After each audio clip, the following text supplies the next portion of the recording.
affects Jackson Arnold, who took multiple hits last week, and those guys in street clothes on the OU sideline.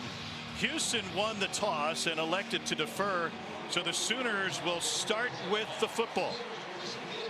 Willie Fritz, the rebuilding job at Houston. When he took the job over last year, there were only 3 players signed. It is a brand new roster and a reset button for the Cougars, and they were rudely greeted last week with a loss to UNLV. Didn't score until late to salvage one. Sooners coming off of a dominating performance last Friday night against Temple and ready to go tonight in front of a capacity crowd.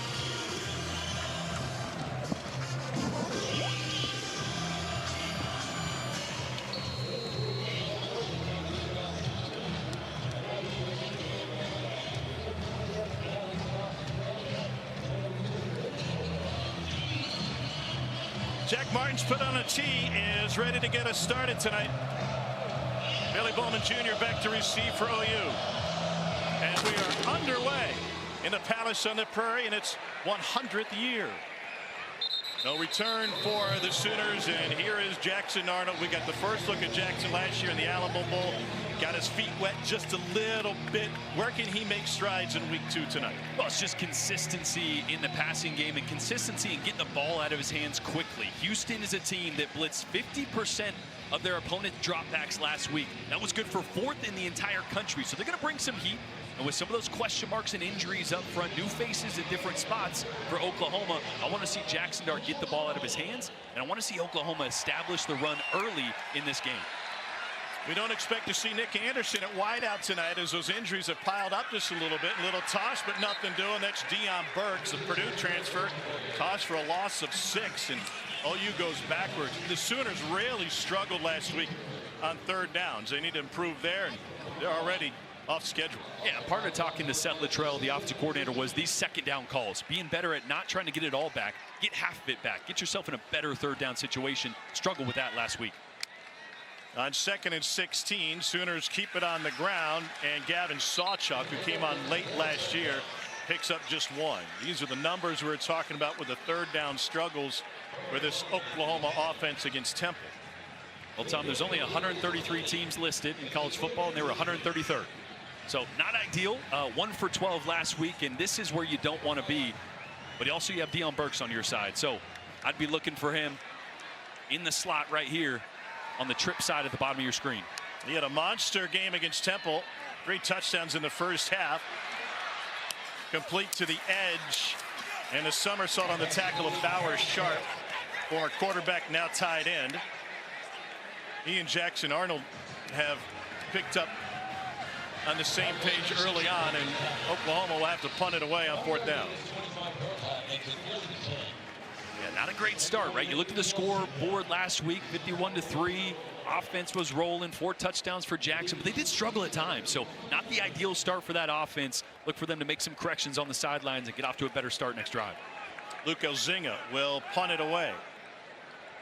Makai Muse stands at his own 26.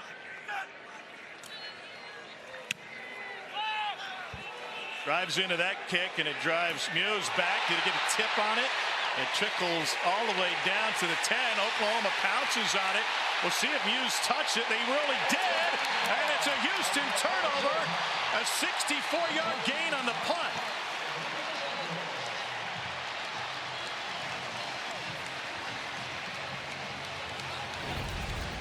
Big 12 officiating crew will talk about it. Ruling on the field as the ball was touched by the receiving team, recovered by the kicking team. It'll be 1st down.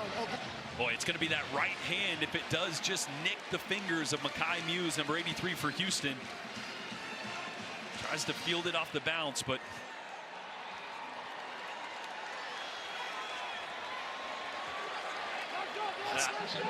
he didn't react like he touched it. He just kind of let it go. And they're going to take a look at this upstairs. And that's a good point. Most of the time, guys will chase that down. As the ball was touched by the receiving team, recovered by the kicking team. Previous play is under further review. Stephen Barron, our referee tonight. Brad Van Vark is our replay official. And most guys aren't quick enough to have a poker face, right? If they feel it hit their finger, they know it's live and they're going to go for it. So watching Makai Muse's reaction, I feel like it might have just missed him, but we're going to get a couple good looks here. This is a great one.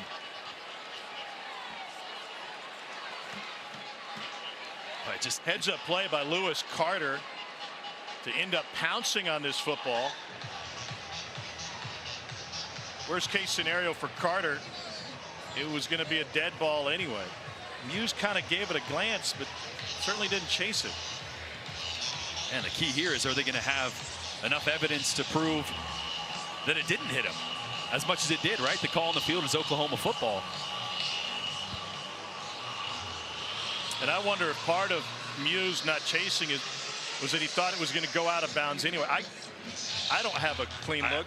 I don't either. Okay. Yeah, I can't tell if a thumb or a finger kind of reverberates after getting nicked. It just, you know, if we had that 84-inch TV at your house, we'd probably be able to see it a little bit better, but we don't have that liberty. I also think that Muse figured or thought, based on the bounce, that was going to end up out of bounds, and it didn't. It hugged the line, the call.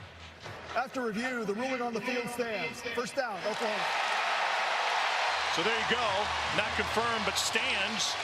And a new lease on this, what would have been the opening possession for Jackson Arnold and company. It's a 64-yard gain on a muff punt.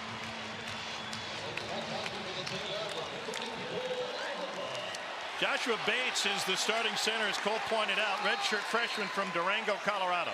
Well, a lot of room for Deion Burks at the top of your screen there in slot. Sawchuk, the running back, Allen to the slant. It is caught. Touchdown, Brennan Thompson.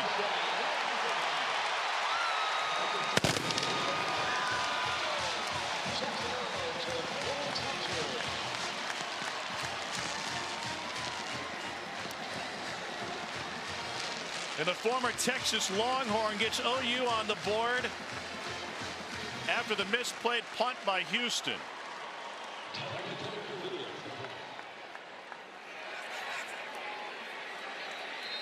And so for the point after, Tyler Keltner. 6-year kicker, is the reigning SEC Special Teams Player of the Week. Made 6 PATs last week against Temple. This looked pretty simple. That great play call by Seth Littrell. Great job using tight end Bowers Sharp to really pull the underneath defender from this left side and clear the way for the slant. This motion is going to pull this defender out of the way, and then it is one-on-one for the backside slant. All day, the play fake pulls everybody else in. That's about as clean as a one-on-one you're going to get, and you're not going to miss that very often if you're Jackson Dart. Well, the Sooners forced 6 turnovers in their season opening win against Temple. That was their most since 2003. And 41 points off turnovers. That'll help a young quarterback, give him a short field. Boy, nothing the quarterback loves more than an opportunistic defense that puts you in short field situations. And Oklahoma, over the last couple years, one of the top in the country at doing just that. Zach Schmidt will kick it off. Joseph Manjack IV out of Tomball, Texas, ready to bring this one back, along with Brian Massey. This will be Massey from the 3. Massey finds the seam and takes it past the 20. There's a flag down, far sideline at the 21-yard line.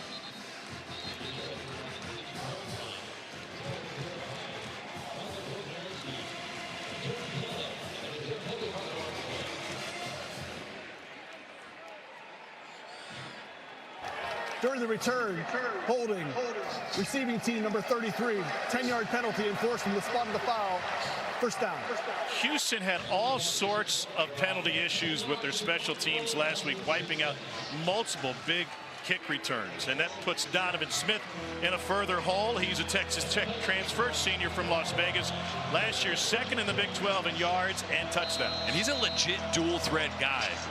This Oklahoma defense got to be really weary of him leaving the pocket or stepping up through and taking off and using his legs. Officials trying to make sure they got the right spot in clock situation. Do they want it on the right hash? Parker Jenkins is the running back to get things started for this Houston team. Last year, 4-8, fired Dana Holgerson. They were picked 15th in the 16-team Big 12 this year.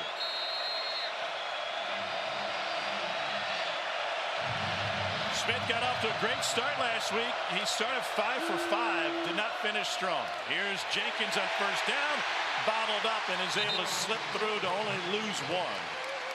Danny Stutzman will be all over the place as he normally is. Senior from Windermere, Florida, with the tackle. I just don't know if I've watched a linebacker that has a better feel for reading run schemes than Danny Stutzman. That time, obviously, first play of the game, already in the backfield. the first team all Big 12 player from last year. What a get. We did the Alamo Bowl when they found out he was coming back. Billy Bowman coming back as well. Two guys that are staples for this Oklahoma defense. Stutzman, second team All-America last year. Second down 11. Play action off his back foot. Beautiful hands and a catch by Stephon Johnson, who somehow got through and punches it up to the 20-yard line. That's a pickup of 9. That's going to be the game plan for this Houston offense. Bunch of issues up front with them at offensive line as well. Get the ball out of Donovan Smith's hands as much and as quickly as possible. Play this game on the perimeter. I like Coach Barbet using flow early, though, Jordan, trying to get this defense that is super fast, going one direction and then trying to hit them back the other way. That's the offensive coordinator for Houston. His first year there, he was at Mississippi State last year after being at Appalachian State. Marion Burnett is in at running back. Play clock late. 3rd and 2 and whistles before the snap. Timeout taken by Houston. In some ways, what Kevin Barbet is trying to do is go into a stalled defense while on offense. They're huddling. They're working some clock. Houston has called their first timeout of the half. 30-second timeout. But they worked a little too much clock that time. On the play because of the timeout was called. And so a timeout late in the play clock. When we return, the Cougars will be looking at a 3rd and short on Houston's first possession. SEC Saturday Night is presented by T-Mobile 5G Home Internet. Get internet how you want it. Well, Dari may not like them, but I love these throwback uniforms that the Sooners are rocking tonight, honoring those OU teams from the mid-50s, coached by Bud Wilkinson. You want to talk GOAT? 3-time national champion here at OU.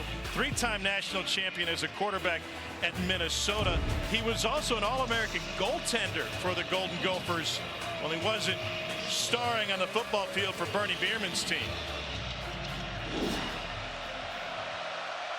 3rd down for the Cougars, 3rd and 2. Rashawn Sanford in the game at running back, and they complete it to the right side for the first down.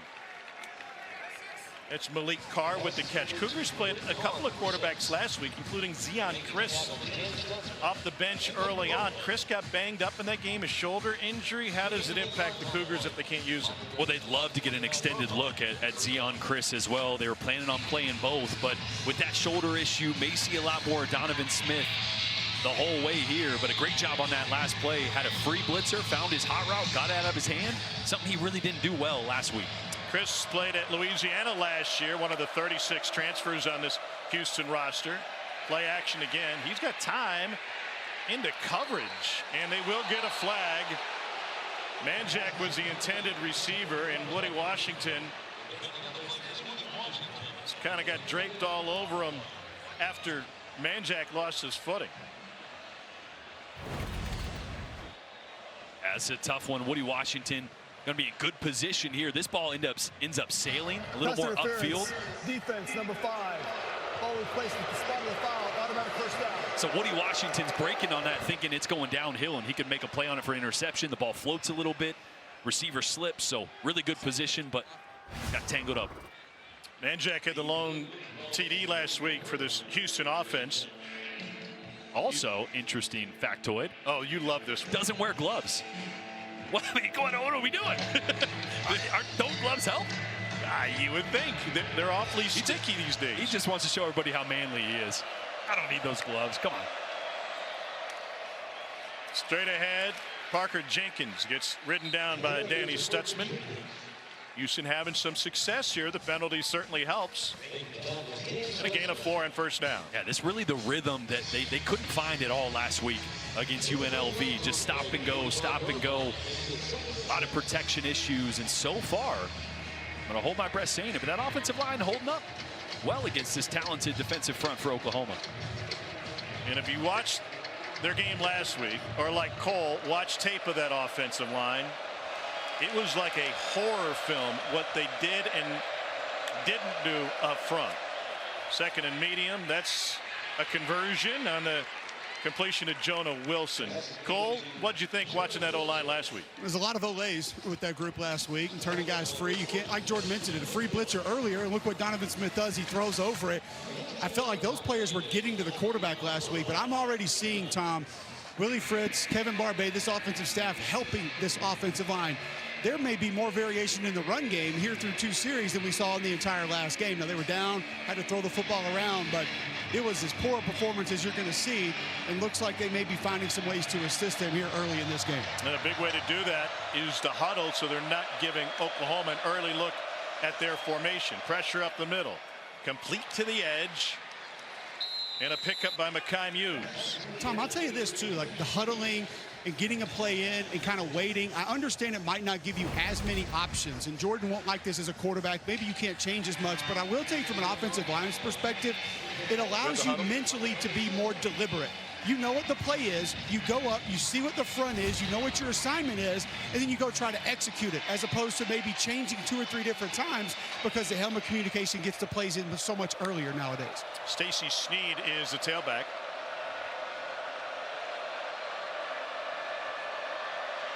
And tighten those splits just a little bit pre-snap. Sneed has it. And just short it looked like. Tackle made by Danny Stutzman. That'll give him 3rd and less than a yard. Yeah, it's something you could.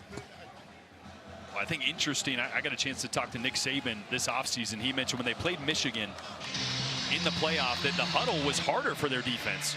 Their defense coordinator used to making calls based on formations. When they see it, they had to wait. They had to make a call early and try to adjust on the fly right before the snap. So you can see right now this huddle, they're going to get to the line of scrimmage and try to snap it quickly, not give Oklahoma time to adjust. Smith will go under center, 3rd and short. And they go bootleg play action. Everybody's covered. Smith fires on the run, and it is caught for the 1st down by Manjack.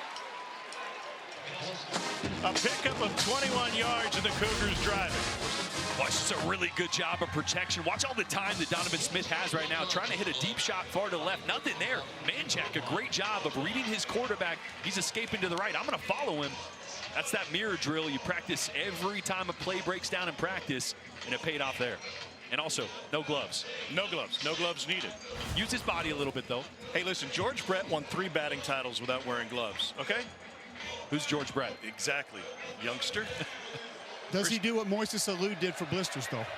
Who's Moises Alou? We'll leave that out. Smith started last week 5 for 5. Starts this game 5 for 5. And a whistle before the snap.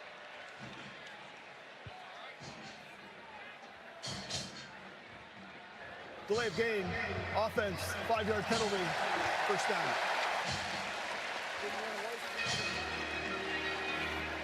No, really, Fritz can't be happy with that penalty. Houston, really good momentum, and now off schedule looking at a 1st and 15. What have you seen from Donovan Smith? What does he do well? Well, he's taken the easy throws this week that he wasn't doing last week. He was doing a great job of not trying to do too much. Such a good athlete. Sometimes he tries to make a play that's not there. Just take the free access throw when it's there. So far, Oklahoma's given it to him. On 1st and long, Smith pressured and gets taken down in the backfield.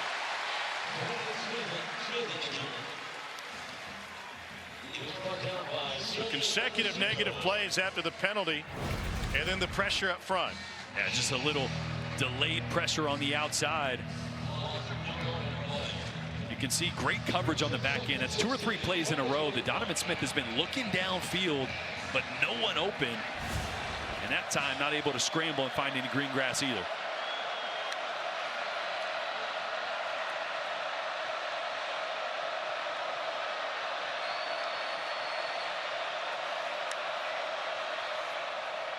On 2nd and 16 on the ground.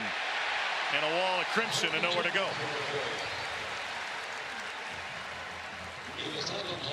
Boy, once again, Danny Stutzman. You can't fool him, Jordan. You can't. Watch him read. He's going to go this way and then just cut right back across. Read the back. The line takes him to the right, but he's reading that back through all the traffic, gets right in position, and man. He's got Jake Wiley, 6'6", 310, right in front of him. I just don't think a lot of folks understand visually how difficult that is, what Danny Stutzman just did on that last play. Easy to see it on my replay, but he's looking through, like you said, a couple 300-pounders. Pretty impressive. 3rd and 15. Well defended. They blow up the screen on the right side, and Smith gets taken down by Dominic Williams. They may have won that play in the film room this week. Boy, I got a chance to talk to Zach Alley about the screen game, and he mentioned telling his guys, hey, if you come through scot-free, you're not that good of a pass rusher. That time, Dominic Williams, so close to the quarterback, didn't try to retreat and play the screen, just said, I'm going to go grab this guy. Great job to bow up towards the red zone from this defense. And Oklahoma native Joseph Kim on for the long field goal. And he bangs it through for Houston to get on the board.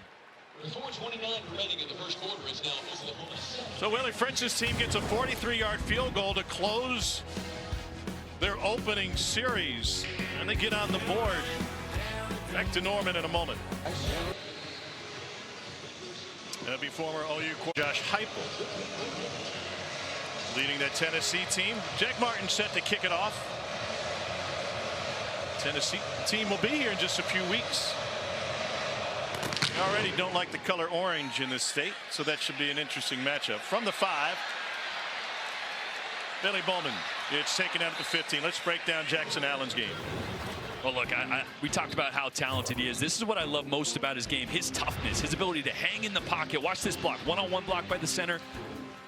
Gonna lose it. Bam! I mean, he's gonna get hit right in the middle of the pocket as he's releasing the ball. Watch this. Come on now. I mean, hanging in there, in traffic, delivering strikes. Once again, this one's gonna be on a little RPO to Deion Burks, getting hit, snapping his neck. Ball right on the money. For a young quarterback, you don't often see a guy that fearless to hang in there when it's noisy, when he's getting hit all around him, but he is unfazed. Well, 4 touchdowns in his first career start. He takes off running, and Cole, he's willing to lower his shoulder. That was the play that I was wondering why Jordan didn't show when he put his head down and tried to run over a linebacker last week. Either that or the punt, Jordan. How do you leave those out? I'm trying not to encourage him putting his shoulder down, right? I know his offensive coordinator, former fullback Seth Luttrell, loves seeing it, but we got to take some of those hits off a young quarterback. He said he'd love the message to send to the rest of the team. Here's Javante Barnes, finds the edge in a first down. Mentioned Heupel just a moment ago. Jackson Arnold became just the 3rd quarterback in OU history with Heupel and Spencer Rattler to throw 4 touchdowns in his first career home start, doing it for Seth Luttrell. Took over the offensive coordinator duties in the Alamo Bowl. And we talked to Jackson. I mean, that was one of the main reasons he never even entertained jumping into the portal, because his relationship with Luttrell. Arnold pressured. They got a touch on him, but he snuck through and turns it into a 4-yard pickup. A little pressure off his backside. Does a good job of feeling it, stepping up into that pocket with a free rusher. But back to his offensive coordinator, Seth Luttrell. You know, he was a $50,000 a year just analyst in the quarterback room, sitting there, soaking it all in, developing a relationship with this young quarterback, ends up taking over the reins, and their relationship is continuing to blossom. Had a chance to talk to him down on the field about just that before the game started. Into coverage and through the hands. Deion Burks. He had Seth Luttrell as OU through and through. His dad, Jimmy, played here. National championship teams in '74 and '75. And Seth was a captain on that 2000 national championship team.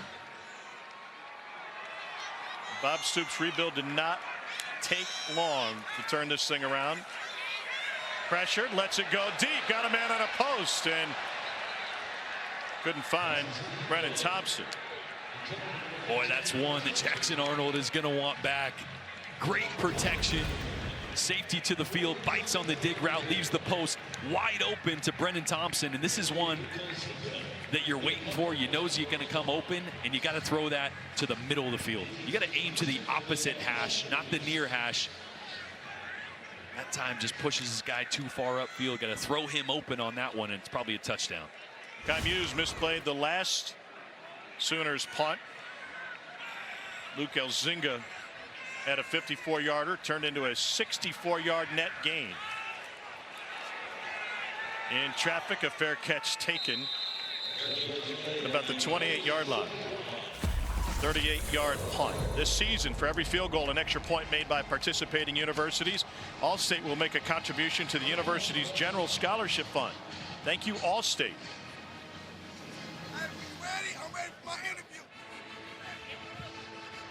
So second possession for Houston, and quarterback Donovan Smith had to repair his labrum, right shoulder surgery in the offseason. Didn't throw it all over the spring. 12 starts for the Cougars last year. And when he was at Texas Tech, he was MVP of the Liberty Bowl against an SEC team that came against Mississippi State. Jamari Burnett finds the sledding tough. Also not his first time as a starting quarterback here in Norman. Although he didn't have a passing touchdown, right? Receiving touchdown, rushing touchdown. He's had an interesting football journey. He was at Bishop Gorman in Vegas as a wide receiver. He was fantastic. He was playing with Rome Odunze at Bishop Gorman, second string quarterback there, then decided to cast his lot at the quarterback position, and a handoff to the left side, and maybe a yard that time. Stutzman stops Burnett. He's an incredible athlete, Donovan Smith. He got into archery and disc golf. His family moved around a lot. His dad, a longtime coach, now running back coach with the Colts. He said, finally, my mom said, we're just going to put roots down in Vegas. Come see us in the offseason. Tired of moving. 3rd and 8.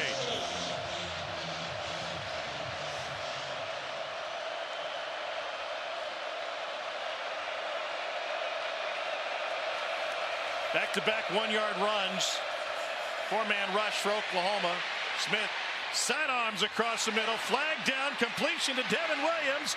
And he tracks all the way down to the 32 if it stands. A 37-yard gain, but we're coming back.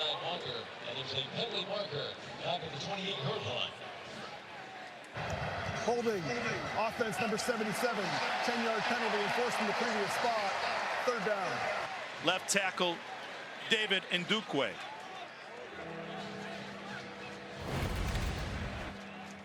Yeah, it's going to be a slide to the right. You're going to see the tackle here working down. Just gets his arms around the body. You can just call it a bear hug, Jordan. Yeah, Go ahead. There's no technical was. reference for it. There's no way to make it sound nice. He literally hugged him. Must have long arms if you can get around 323.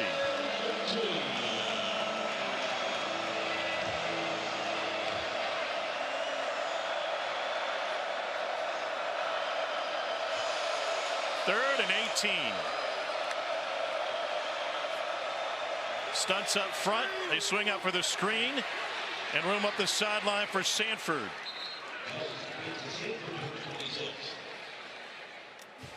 That's a gain of 16. Yeah, great little call there. Didn't quite get enough, but enough that Kevin Barbay and Willie Fritz are thinking about this one. Offense still on the field. Yeah. I'll tell you guys, trot him off. Tell you guys, Willie Fritz was sitting right in front of me down here on the sideline. He started yelling, "Go, go!" As soon as that ball was released, he knew he had some space. So the Cougars have punted away.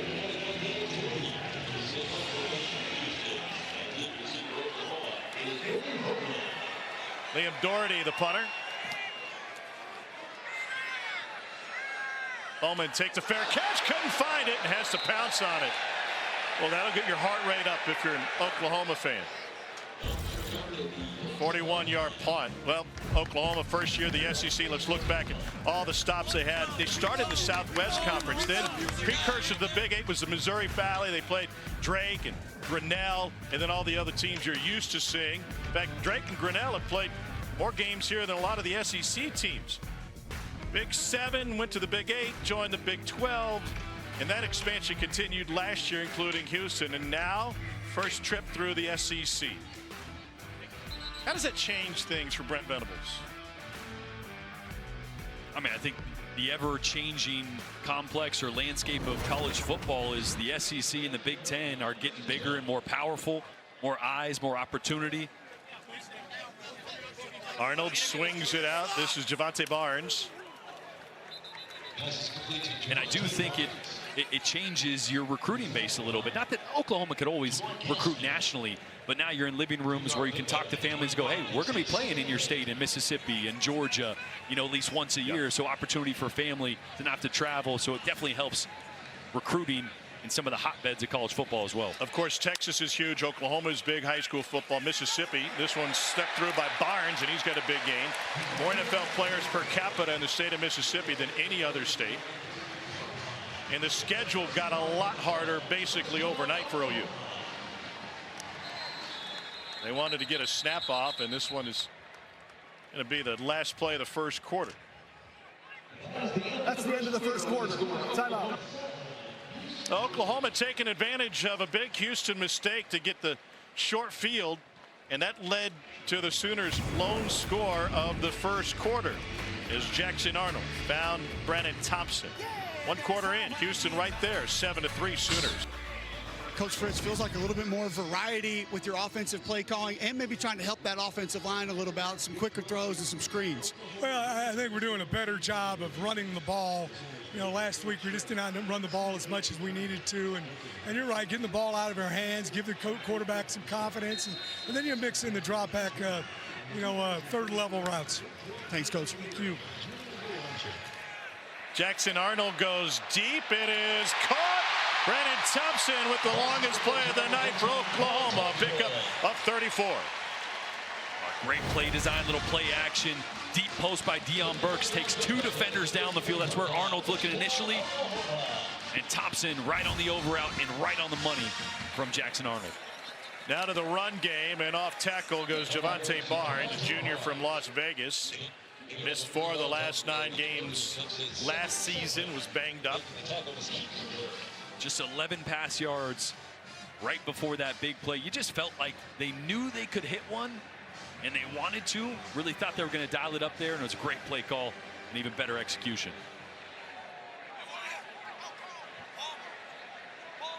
Second down 7. Sharp, the tight end, flips sides. And they go right back to where he came from on the completion to Deion Burks. Burks wasted no time. First game in an Oklahoma uniform. In the first with 3 touchdowns in his home debut. Just the perfect fit for this offense, replacing Drake Stoops in that slot position. Arnold runs into trouble, trying to run out of it now. And stays up the sideline. Turned something into nothing into something, I guess. But it looked like a whole bunch of nothing. How'd he get out? This is one where the pocket was actually really nice for Jackson Arnold. I think he kind of is used to having pressure at some point. That clock in your head starts to go off, and you just see the athleticism, the playmaking ability he has with his feet. Turned into a 6-yard gain, 2nd and 4. Arnold hands it off to Barnes. Cole, what are you seeing from that Sooners offensive line tonight? Better strain, Tom, and that's one of the things that you have to be a great offensive line. You go back to the previous completion for Jackson Arnold down the field. You saw left guard, 76, almost got beat right around the edge. However, that strain from Jacob Sexton kind of pushing him past the pocket allowed Jackson Arnold time to be able to get that football off. A little bit in the run game, kind of finishing just a little bit more. And Bill Beatenbow told me at the walkthrough yesterday, listen, the effort's there. These guys just haven't spent a lot of time together. They've been rolling guys at different positions back and forth, and that's the difficulty right now, Tom, with being dinged up. You're not able to get the reps together. They're just 1 of 14 on 3rd down this season, and looking at a 3rd and 2. And Oklahoma will take a timeout. We'll take it with them. 12:32 to go before the half. Oklahoma holding on to a 7-3 lead. That and $7 will get you a latte these days. 3rd and 2 now. What a weird result there. How 3rd straight win for the Cats against, or pardon me, for the Gamecocks against the Cats. Jackson Arnold got Barnes with him in the backfield, pulls it back, end zone, touchdown. Jake Roberts. 11-yard touchdown strike from Jackson Arnold to Jake Roberts.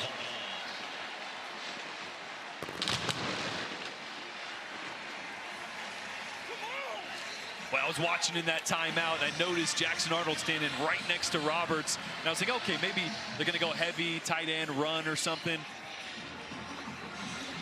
How about a pop pass? Yeah. Great play, 81-yard drive.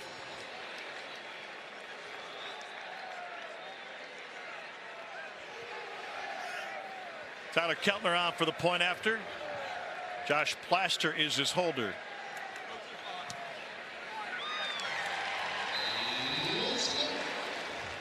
Boy, Jake Roberts does a great job of navigating this with patience. He's going to stay low, work his way like he's working to the second level, and then just slip right through the middle of defense when nobody's watching. Watch him work his way here and then just take his time. This is what you can't do, is rush this. Take your time, stay low, and then burst into the open field. Great play call and a great disguise from tight end Jake Roberts.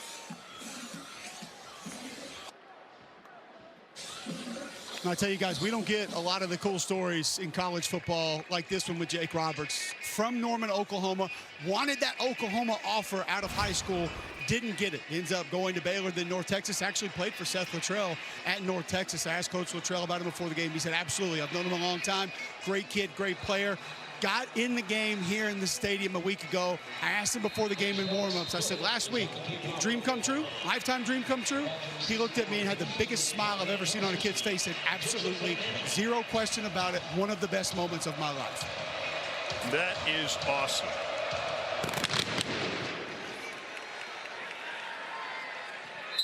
A return on the kickoff.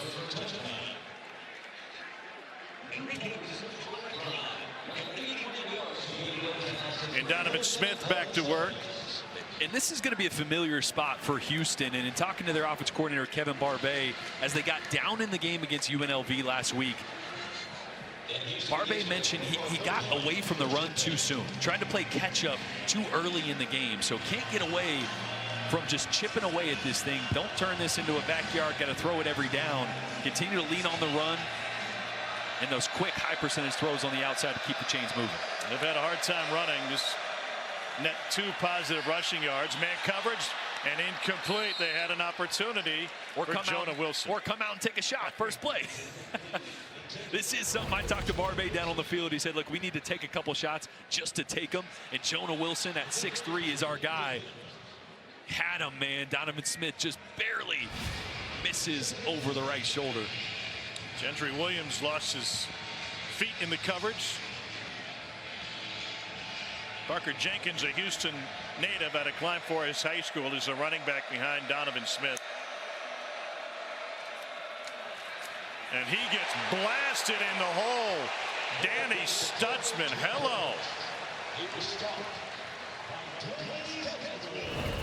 Boy, just the urgency that Stutzman has getting downhill and then breaking down right before the tackle. The fundamentals are so impressive.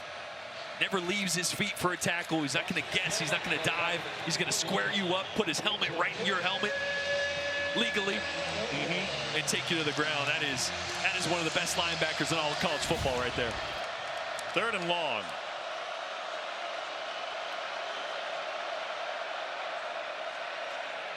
Smith gets corralled. It's Parker Jenkins.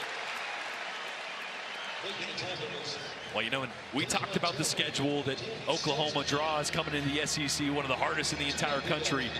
Man, with the way this defense plays, with the superstars that they have, and Danny Stutzman and Billy Bowman on the back end, 2 of the best of their position, respectively, I think, in the entire country, they're going to always have a chance. As this offense gets healthy and starts to come along, man, Oklahoma is going to be right in the mix.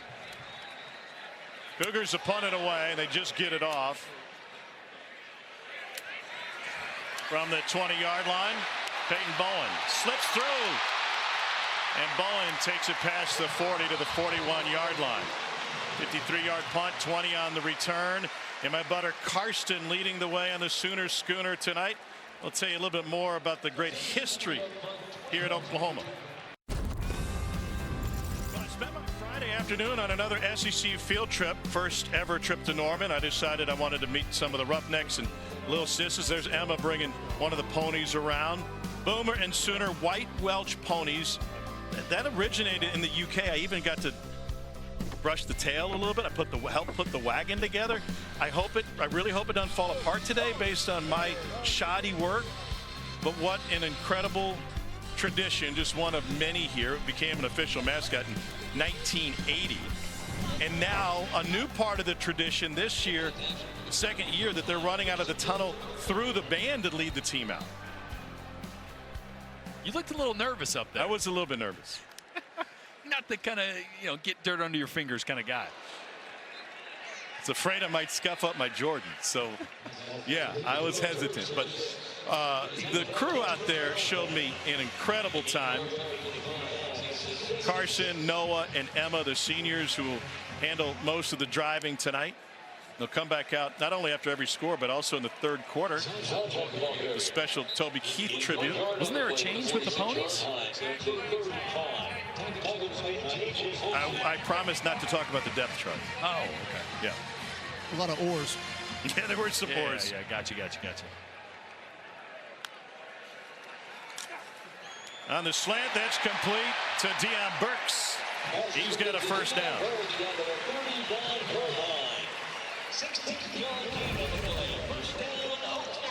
Great pickup here by this Oklahoma offensive line. As you see, left guard just kind of slide in there, take that blitzer late, Jordan, be able to pick that thing up. Jacob Sexton having a good wherewithal of getting back on that slide protection from his original direction. Jackson Arnold with a check at the line. Straight ahead and nothing doing for Gavin Sawchuk. Got taken down by the first defender. That's Keith Cooper Jr. Keith Cooper, one of those guys that jumped out on film watching this Houston defense. Him, Brandon Mack, really good size, athletic guys. Split a double team on that one. They stood out on the field when we were down there pregame. Number 4 and 5. Arnold gets taken down. A sack for the Cougars. There's Keith Cooper. Second sack of the season with a Tulane transfer. Yeah, again, this is just effort. He's going to work in here, and he's going to get off his guy as Jackson steps up to his right. Great extension. And Jackson again there, maybe leaving the pocket a little early. So 3rd and 14.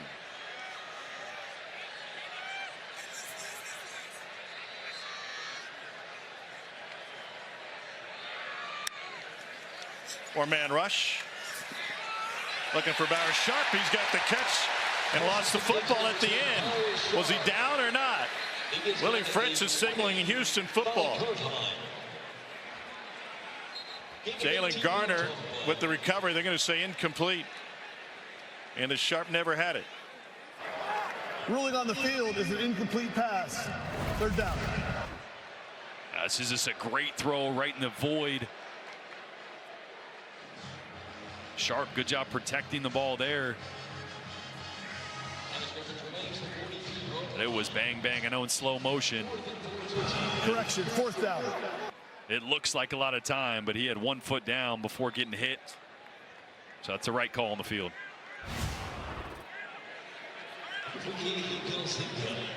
Luke Elzinga on to punt it away. Mekhi Muse stands inside his 10.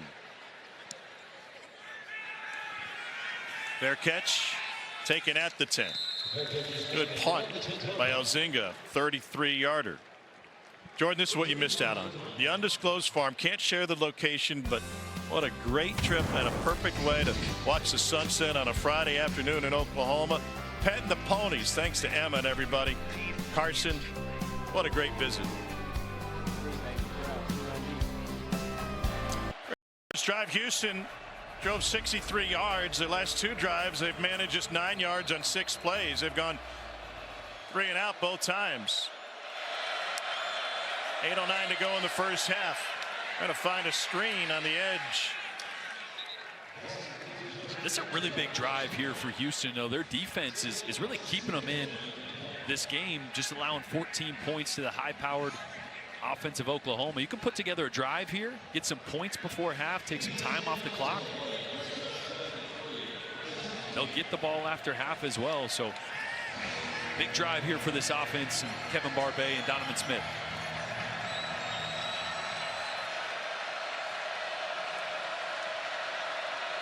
Second and nearly 4.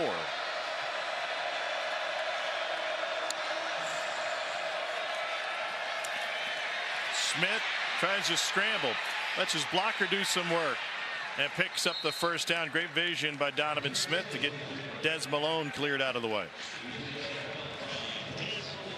Oh, really impressed with the offensive line for Houston. Great job there. This is a full slide protection. One of the things Barbet said we got to do more of. Just got to simplify it for my offensive line. Try to build a wall, and if nothing's there, let our athletic quarterback go make a play.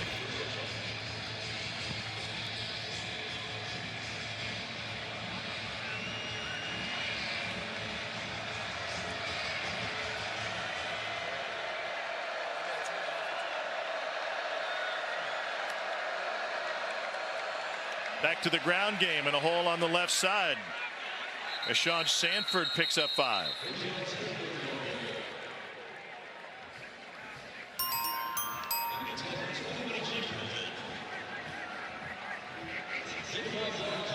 Well, the improvement from the Houston offensive line looks to be momentous. Looks night and day. A lot more continuity. But as Jordan stated, it's helping these guys out with the play calling. You're seeing more tight ends attached to the line of scrimmage. More inside zone, which allows you to work together just a little bit more. Screens, quick throws, slide protection. All makes your life easier, Tom.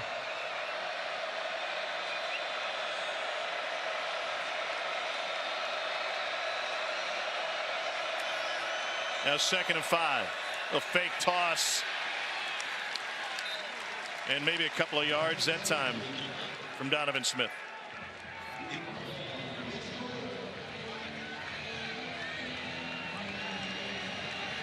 I really haven't seen Zach Alley, defense coordinator for Oklahoma, bring much pressure at all. A couple times here in 3rd and medium. Looks like they're going to bring some pressure off the right side. Now they check out of it as Houston checks as well.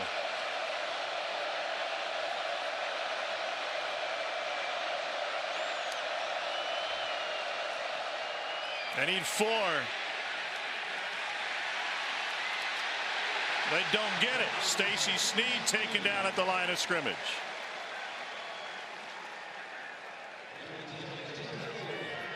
Well, just a really good job of run, contain, and contain on this edge. Watch the flow and watch the guys turn this running back into the middle. They're trying to get the edge here, but a great job. Both linebackers, Stutzman out there, and Lewis Carter turning that one back into the rest of the defense and forcing the turnover. And that one's muffed. Cougars try to jump on it, but Peyton Bowen what's in the bobbled water? a goal. I don't know. That's the 3rd punt that either team has had issues with.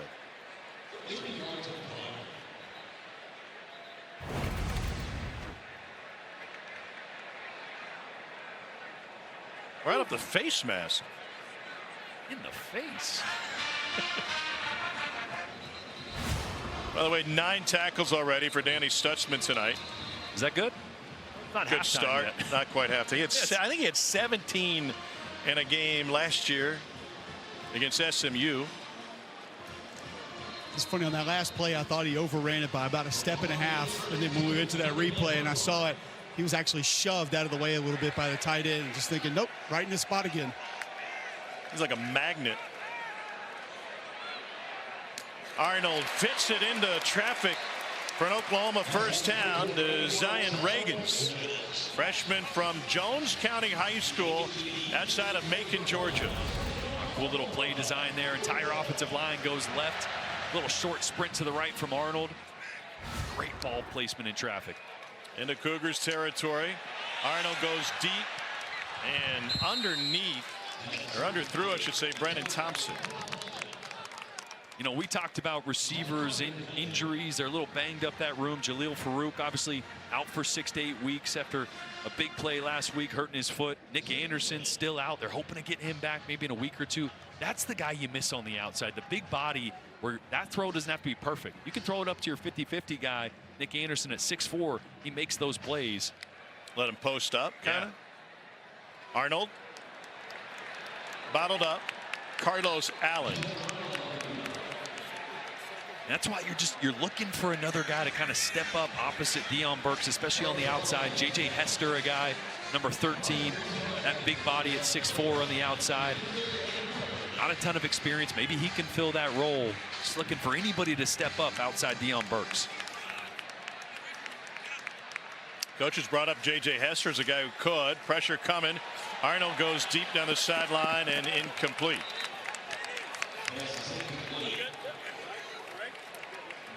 Trying to find Reagans. And that's frustrating. 2 plays there. Not that you had guys wide open, but both those balls end up uncatchable from Arnold, right? Just, you want to give your guys at least a 50-50 shot, especially in a game like this. You're across midfield. What's the worst that can happen there on 3rd down? It gets intercepted at the 15-yard line. Might as well be a punt. Had some good and some frustrating from this Oklahoma offense in the first half so far. Hughes back to receive. Luke Elzinga puts it away. Hughes takes it inside the 5 and gets taken down. 45-yard punt. Cougars are going to be backed up. A mental miscue from Makai Muse. Jaden Hardy made him pay. And this is a complete mental error here. As a returner, you put your heels at the 8 and you don't move backwards. If that ball goes over your head, you let it bounce and hope it bounces through the end zone. Makai Muse, he gets all the way back to almost the 3-yard line here, trying to field this and make a play. And special teams for Oklahoma all over it. Remember, Muse misplayed the first punt of the night from Oklahoma, and that led the Sooners to a short field. It just can't happen, because that's your first rule. Heels at the 8, don't back up. Donovan Smith standing in the end zone. Jenkins is his running back. Parker Jenkins makes it to the 5.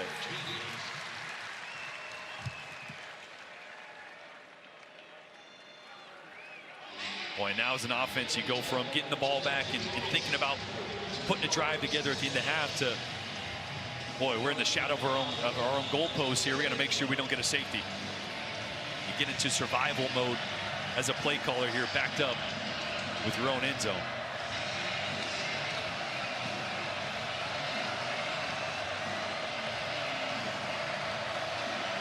Second down 9.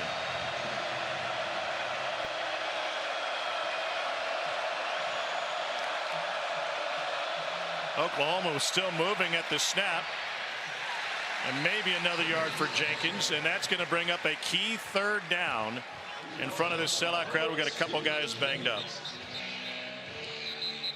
Jenkins has yet to Officials fully timeout for an stand. injured player. Robert Spears Jennings is still on the ground for Oklahoma. And Jennings made that great tackle on Makai Muse to push him back on the punt return in the first place. Good to see him pop up. Timer, please reset the game clock to 2:30, 2:30.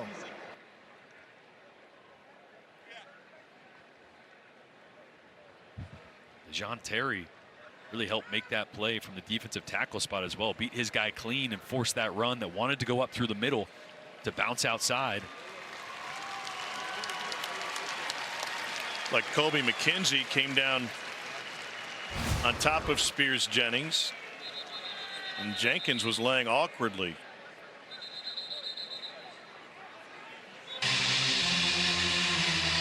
So 3rd and 8, crowd will get riled up here. Cougars 2 of 6 on 3rd down tonight.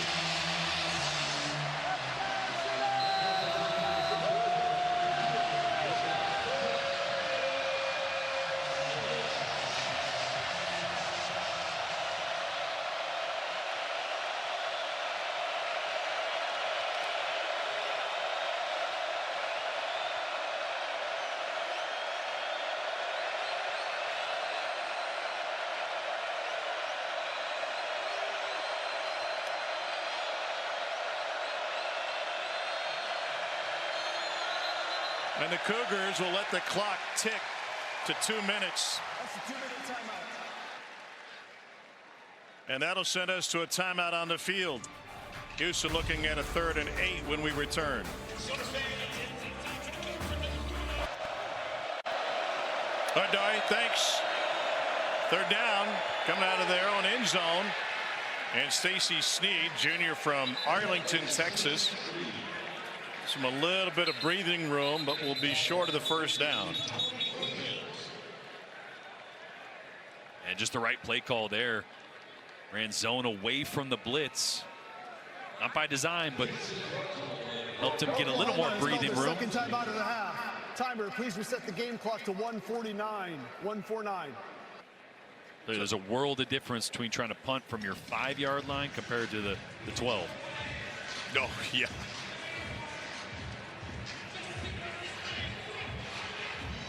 So 4th and 1. And the Sooners with this opportunity to get the ball back because of the special teams miscue. And this special teams coaches are going to spend some time in the film room tonight for both sides, huh? I mean, it's not pretty what's happened in the punt return game. I don't think I've ever seen 3 muffed punts in the first half.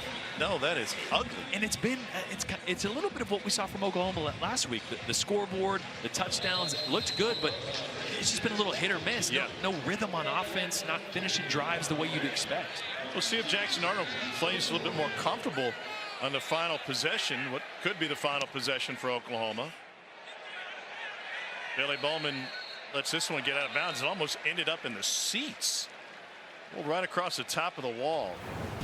What about Arnold in pressure situation? Yeah, well, the one good from today is the protection up front has been really good. Little RPO, nothing in Arnold's face. Last week got hit on a couple of those. And look at this pocket. It's got a chance to go through several reads, push the ball downfield. And this is the best one of the night. Dialed up a deep play. Deion Burks took both safeties. And Brennan Thompson on the deep crosser with a beautiful pocket. And the best ball of the night from Jackson Arnold. And we talked to Seth Luttrell. They marked 15 quarterback hits last week against Temple. That's unacceptable. So up front, the offensive line has played a ton better. But in this second quarter, I think Jackson would admit he's missed a couple downfield. Yeah, the 5 misses have been big ones in some moments. Deep balls that he was way off on. Holds the pocket and on the run. Incomplete. He threw into coverage with 2 Cougars right there, including Hershey McLaurin, a transfer out of West Virginia, and Latrell McCutcheon Sr., former Sooner. Yeah, this one's got to go to the running back, Javante Barnes, because there was 2 defenders right in position to make a play on that ball. Really should have been intercepted. Had a great visit with McCutcheon this week. That one's dropped. Brennan Thompson couldn't squeeze it. He said he was going to try and treat this like just another game, even though he used to run out of the tunnel wearing an Oklahoma uniform. Transferred to USC when Lincoln Riley went out there and said that LA life was not for me. Just wasn't comfortable, never really felt my rhythm. Wanted to get back closer to home to his girlfriend and his young son. Is back to his roots in Houston. He grew up in Austin. Now 3rd and 10. Arnold on the move again. Incomplete. Off the hands of Reagans. And McLaurin was in on the coverage that time. But another great pocket. This is one I'd love to see Jackson Arnold not panic, hang in there and hit Petaway right on this crossing route. Watch this crossing route as this pocket develops. Hit him right there, right on the hash mark. I just feel like Jackson's kind of feeling like there's pressure, feeling like he needs to escape the pocket before he does. And understandably so. It took a bunch of hits last week. Yeah. But if he would have waited just a hair longer, I think he can pick that first down up. Muse stands at his 8. Signals fair catch, lets it go. He got a talking to from Willie Fritz on the sideline after that last mental mistake and plays it cleanly there, a 46-yarder. Back to the Cougars with 1:17 left in the half. So not a great drive from Oklahoma, and the bad part about that too, he only took about 30-something seconds off the clock. So with 2 timeouts, yeah, 2 timeouts here, Houston still has some time to try to put together a drive and make this a 1-score game at halftime. And remember, they get the ball on the second part or after halftime, excuse me. Jackson Arnold 10 of 18 for 99 yards, been sacked once. Donovan Smith 7 of 8, 79 yards through the air for the Cougars. Straight up the middle, Stacy Sneed. Cougars Moved the pile a little bit, nearly 5 yards. Yeah, I'll give you one guess who made that tackle. Maybe 28. Yeah, he was right there. Former defensive coordinator Ted Roof got a great birthday. That's when Danny Stutzman told him he'd be coming back. Roof now at UCF, and Todd Bates and Zach Alley have taken over on the defensive side. Great visit with Alley yesterday, who was a student assistant at Clemson. First under Kevin Steele on the defensive side, and then Brent Venables. This is Snead, and he's got the sideline, and he steps out of bounds, and the clock stops with 33 seconds left in the half. Cougars have 2 timeouts remaining. And Donovan Smith getting a little lead block here. He's going to hand it off. And now watch this. Little seal block there on the linebacker. Allows Snead to get to the second level. That was always my dream as a quarterback. Hand it off, you boot around, you hope you get a cutback and get a lead block. Did you ever do it? Well, I was 200 pounds. He's 235, so. You're lying through your teeth if that's your dream. Longest play of the night for Houston goes for 16 yards. Play action. All day. Over the middle. Complete on the crossing route. Stephon Johnson to the 35. And now a 23-yard pickup. Clock will stop. Cougars will hustle to the line. 23 seconds left. And man, Donovan Smith looks like a different quarterback this week. On time, in rhythm, great ball over the middle there. And again, a clean pocket from this Houston offensive line. Runs when the ball is set for play. Smith goes to another crossing route, and this one not for much. Going to use some time inside the 30 is Stephon Johnson. Timeout taken by the Cougars. 10 seconds left. I'd have loved to see them take that timeout before the play and try to preserve. Second time out of the half. 30 seconds. Wasted a lot of clock there.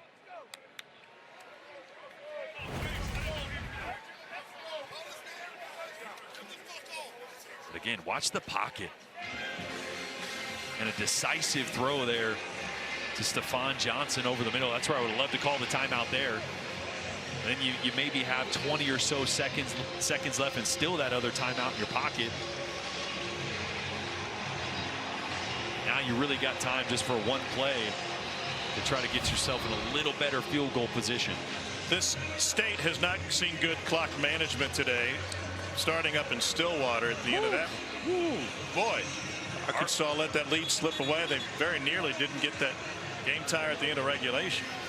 And that's where the helmet communication has got to really benefit you. You would think. Clock management should not be as much of an issue anymore now that offensive coordinator can directly tell, hey, spike this, clock it, clock it, clock it. Or but remember, that it's only going to one player on the field. It's only on offense going to the quarterback. He's going to be responsible to get everybody else lined up. 2nd and 3, 10 seconds left. They go for a wide receiver screen. And to the sideline and out of bounds is Marquise Shoulders with his first catch. A little traffic over there on the Houston sideline. They're going to bring out the kicking team and Joseph Kim, redshirt freshman from Lawton, Oklahoma.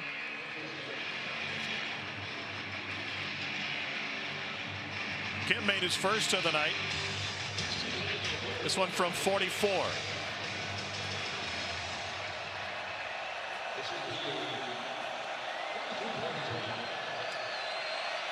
To close the half. Got the distance, and he punches it through. Willie French and the Houston Cougars are hanging in there after getting demolished last week at home by Barry Odom and UNLV. It's a 14-6 game at the half. The inconsistent Oklahoma offense and the Cougars hitting just enough big plays to get their second field goal of the game. And Houston will receive the kickoff to start the second half. Yeah.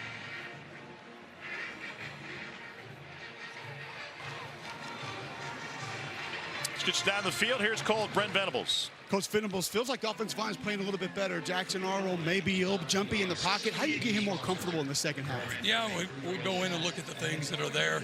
We've already discussed several of those things, and give them to calm back down again. They're getting the ball out coming out of half, and so we had a good rhythm at times and missed some opportunities. So we'll point those out and get it cleaned up.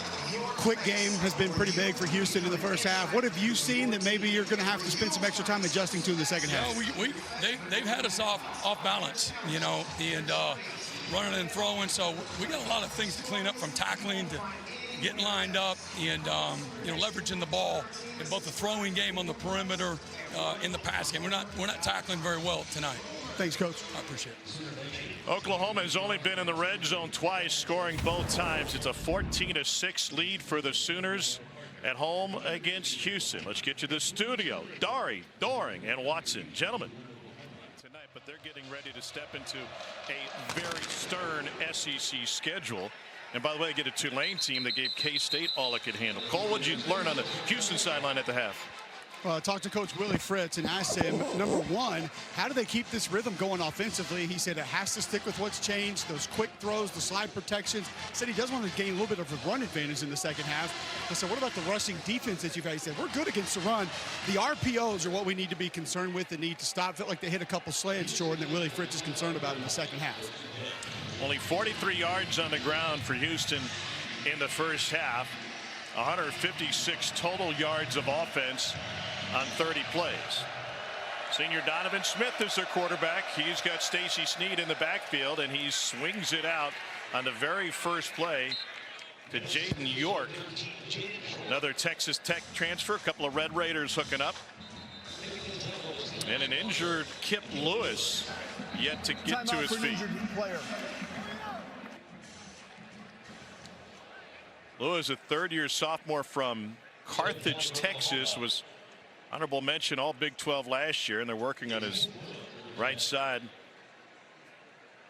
Him and Danny Stutzman had a great game so far.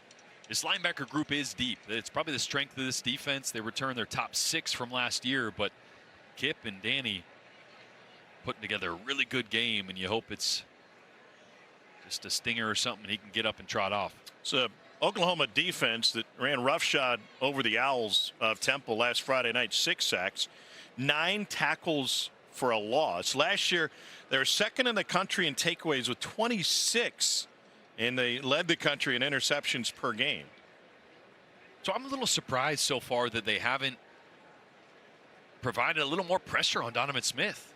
Not many blitz packages that I've seen. I mean, I would want to make this Houston team one-dimensional. There's not really anybody on the outside that's threatening you. They haven't shown that they can push the ball vertically and really hurt you. So I'd load up, I'd blitz a little bit, and I'd try to make Donovan Smith uncomfortable, because you watched the tape last week.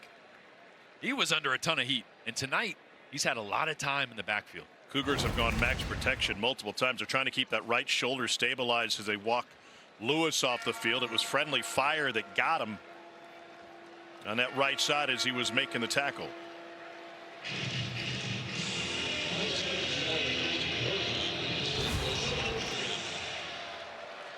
Tonight Walker came in to make the tackle, hit his own man. A spin move and a nice cut by Stacy Snead.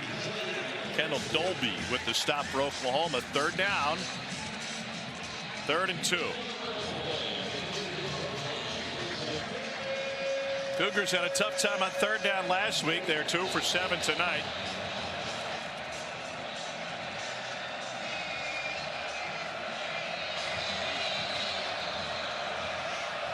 Snead is the running back.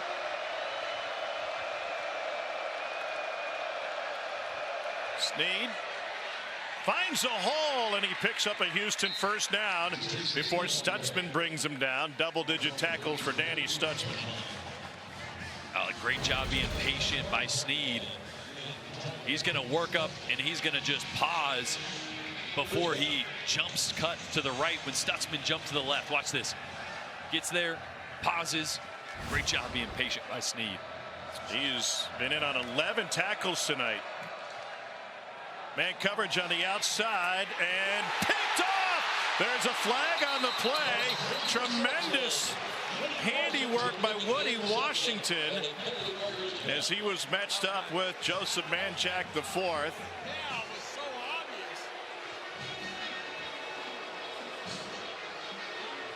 This looked like a fight for the football. Boy, a lot of contact here. Pass interference, defense number 5, 15-yard penalty. What'd you think? I mean, Woody's in great position. I think the problem is as he makes contact with Manjack, and it's a couple steps before he makes a play on the ball, he extends his arms a little bit. And it's that extension that those back judges can see. They don't mind a little contact when you're in close, body to body, but when you extend those arms even just a little bit, they're going to favor the receiver every time. Great position, great catch by Woody Washington, just a little too physical in the chest of the receiver. Second year started. That's his second defensive pass interference tonight. Donovan Smith wide open, and he finds Manjack for the score. 44-yard strike. And the Cougars will go for two, it looks like.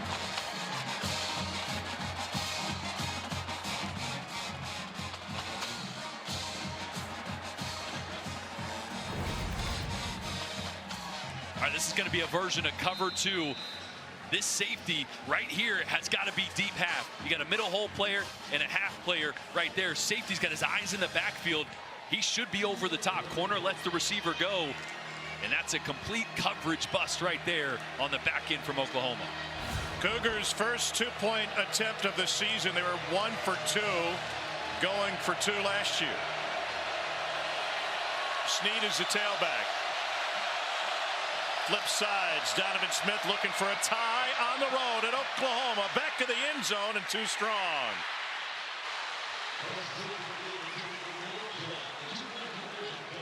But a 44-yard strike from Smith. The Manjack and the Cougars hanging tough tonight. What a job by Willie Fritz and this Houston team, fighting toe-to-toe with Oklahoma. Big play down the sideline, and we got ourselves a ball game here early in the third quarter. Hasn't beaten a ranked team on the road since 2017 when they knocked off the Bulls of USF. They're 1-20 on the road against AP top 15 opponents over the last 40 seasons, but they've made a game of it late. Jordan, they chased the points and tried to tie it. It's a long, long second half. I'd like to see them just kick that through and let the game play out. You never know when you might need that 1 point back. That short kick handled by the tight end, Bowers Sharp. Read and React comes your way on the SEC Network every Monday night. Cole Kublik to break it down. I feel like the protection has been better in this football game. We actually mentioned it earlier in the broadcast, Tom, so we'll take a look at some of Oklahoma's protection. Watch Jacob Sexton at left guard. This is slide protection, but he stays with the nearest threat with his eyes to where the slide is going. Peels off late and perfectly picks up that pressure. A lot of guys will leave early, and you'll give up some gap protection pressure there. And then just look at the pocket here. This Oklahoma offensive line is giving their quarterback. And we've seen Jackson Arnold leave the pocket like this multiple times. Now, they'll turn it into a positive play on this one, but Jordan, a couple of those times left that pocket, and it didn't end up in a positive manner for the Sooners. Sooners trying to get something going with Javonte Barnes. Oklahoma with less than 150 yards of offense as of right now.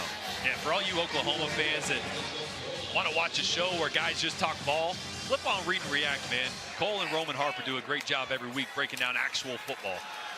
2nd and 9. Beautiful move after the catch and the stutter by Deion Burks. And an Oklahoma first down. Yeah, he hit the brakes, they flew right by. This is one of those RPOs that Willie Fritz was talking about wanting to slow down. It's a great read by Arnold. He's got pressure off the edge. He replaces the blitzer. Did everything he could just to get that ball out there. It hung a little bit because he had guys in his face. A couple of injured players for Houston. A.J. Halsey, the free safety, and Latrell McCutcheon Sr., the former Sooner, ran into each other. McCutcheon was here in 21, made 1 start, and saw action in 9 games. What a wonderful visit with Latrell, who was very honest about how he ended up first leaving Oklahoma, going with Lincoln Riley to L.A. to play for USC, and then saying, well, it just wasn't a fit. I wasn't happy in Los Angeles. It was just me sitting in the apartment every day, and I needed to get back somewhere that'd be better for me. McCutcheon helped off the field. Tom, I talked to Zach Etheridge, the DB's coach for the Houston Cougars, about Latrell McCutcheon. Said he's a pro, handles himself like a pro, always comes into the facility with a smile on his face, always watching film. He said he has a notepad that is constantly full of just everything he sees and everything he observes. He said, Cole, I'll tell you this, I had one corner come in and watch the film last Sunday by themselves with me on their own. It was Latrell McCutcheon. They're looking at A.J. Halsey. There is one limit for Latrell McCutcheon Sr. We're talking to him about his son Latrell, and if he helped out with diaper duty. He said yes, absolutely, but only number 1, never number 2. That's only half the game. Yeah, it's great words to live by, though. I can't feel like you can make that designation, though, because sometimes could be both. Sometimes you just don't know. You see it sagging, you know you got to go get it. Like kind of like the baseball trivia. I don't got any kids yet, so I don't know what you guys are talking about. You tell me I have to change a diaper at some point? Well, we're hoping.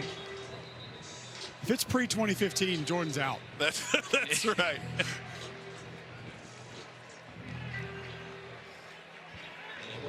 Well, Oklahoma trying to answer the Houston score after the busted coverage. And they go with a jet sweep, and Deion Burks. Burks steps out of bounds. There's a flag down. It may have gotten Bowers sharp for a hold or a block in the back. We'll see.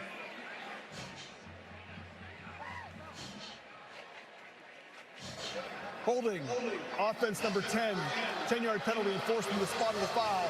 First down. Boy, really a bummer there. Bauer Sharp was in great position, just held on a little bit too long as Burks turned the corner there. You see him in great position. I think that's him right there. Yeah, watch him in great position, extending here, driving, and then right there just gets his right hand hooked on that jersey.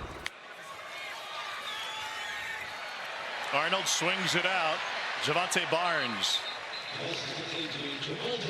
And this is part of what they need to do. They need to start to stretch the field horizontally, because running between the tackles right now is not working for Oklahoma. So you got to get these guys out of the box, work the perimeter so those interior runs can start to gash.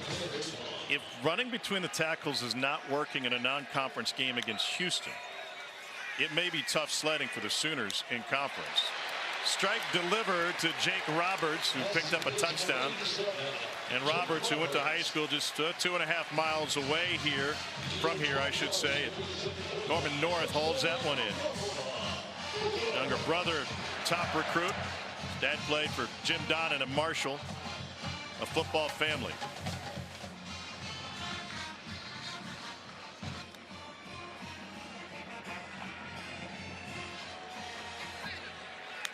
Sooners approaching midfield, nursing a 2-point lead, and once again, nothing doing up the middle. Well, Tom, you mentioned about not being able to open up those holes in the middle. Keep in mind, this is a banged-up offensive line. A couple starters not going to go tonight.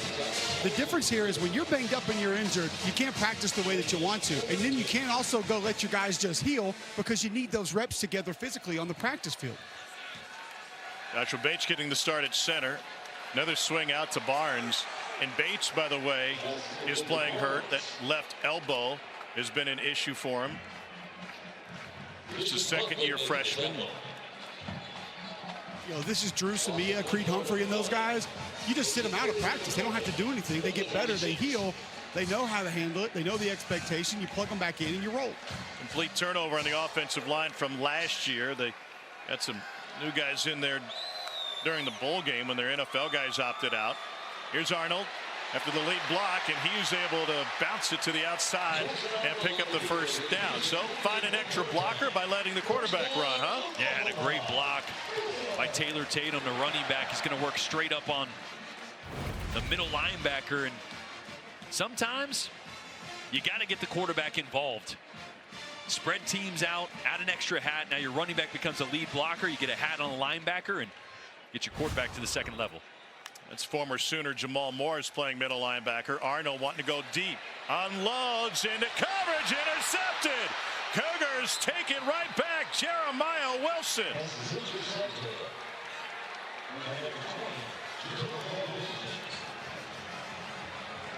That ends what was rhythm in an 8-play drive, and the 9th play ends up in the hands of Wilson. And the Cougars in striking distance. Third quarter from Norman. This Houston turnaround. They have an opportunity to make real noise tonight. Only one win in their last 20 road games against an AP top 15 opponent. That came just up the road in Stillwater against Oklahoma State in 2009. This takeaway put them in a good spot. Yeah, Oklahoma trying to take a shot here on a deep post. I really want you to watch. As soon as the receiver sets his angle on this post is when Jackson Arnold is throwing the football. You see, the ball is coming out. Receiver's angle is right here, but the DB is breaking on it. What you can't do as a receiver is change your angle upfield. As soon as you go upfield, Deion Burks has got to set that angle and stay there because that's where the quarterback's throwing it. Cougars find a huge gap on first down, and Rashawn Sanford the second. So when that happens, worst case scenario, it's got to be just an incomplete. Yeah. But as soon as you set your angle on a post and the quarterback's throwing it, you can't change. So if you change, that's when it's an interception. Very little success in the deep ball tonight for Oklahoma, whether it's been the wide receivers or the young quarterback Jackson Arnold. And a couple of those on post routes, right? Yep. The first one, Jackson Arnold threw way too far upfield, just not on the same page with his receivers right now. On 2nd and 2, tunnel screen from Mekhi Muse, and he picks up the first. I don't want to make any assumptions, but should the post route be very simple and very comfortable throw and catch for the tandem? Yes, because it's what we call a landmark throw. So it is almost a spot throw. You're throwing that typically if you're on the near hash or far hash. If you're on the far hash, it's about 42.5 yards on the hash mark. Middle of the field, right smack dab in the middle, 42 on the dot. Like, you're putting that ball to a spot. Receiver's got to know that. He's got to run there. Receiver and quarterback, again, like I said, just not on the same page. Donovan Smith has been in sync with his guys. He is 13 of 14 tonight. On the ground again, another hole for Rashawn Sanford the second. Cole, you mentioned that they've helped out that Houston offensive line. What are you seeing specifically as they go no huddle here? Demetrius Hunter, Tom, 59, the center. He has made a couple of critical second-level blocks, and he's helped on some combos at the first level, but he's doing a great job of just being patient, not getting overzealous when he's climbing up on those linebackers, making contact and allowing the backs to be able to cut off him. That's a former OU commit. Met Adrian Peterson on his recruiting trip and Trent Williams and loved it here. To the left side and to the 26 goes Sanford. A little extra and maybe a little acting. Boy, when the offense is sputtering, not putting you in great situations, not sustaining drives, sometimes you need your best players to make a play. And Billy Bowman, nobody better in college football at breaking on a football, punching a football out, creating turnovers, creating havoc. They need a big play here on a third down from their superstar, Billy Bowman. Bowman Jr. made 2 huge stops in the Texas game last year on 4th down. This is a 3rd and 1. Straight ahead. That was Bowman at the point of attack. Jamarian Burnett. And there you go. Your best player, safety, getting around the line of scrimmage, forcing a 4th down. But Houston stays out there. The line judge will run in and stop play. Houston had Smith under center. Remember, they converted a huge 4th down earlier this game by going play action from under center. This is one where you might try to hard count, just get a jump.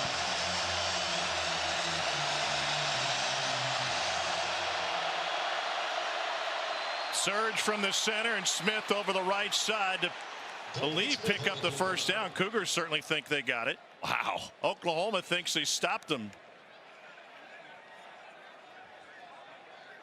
First down, Houston. I mean, that is a heck of a call by Willie Fritz. What a jump call by Demetrius Hunter, the center. And I'm telling you, he's playing his rear end off, and he's doing a nice job with leverage right there, being able to get out in front, open up a little bit of space, but a better job by Donovan Smith finding a little bit of a crease. So many quarterbacks will just run right up the rear end of an offensive lineman and get no room at all. So the drive continues for the Cougars. Out of the pistol. Handoff busted. Danny Stutzman then lost him and is picked up and cleaned up. Boy, Danny Stutzman working right across the face of Ndukwe, left tackle. And Ndukwe is 3'15", 6'6", so I can just shrug him off and get to Stacey Sneed, bounce that outside, and let the Cavalry take over. Yeah, Samuel Mosigo there to clean up.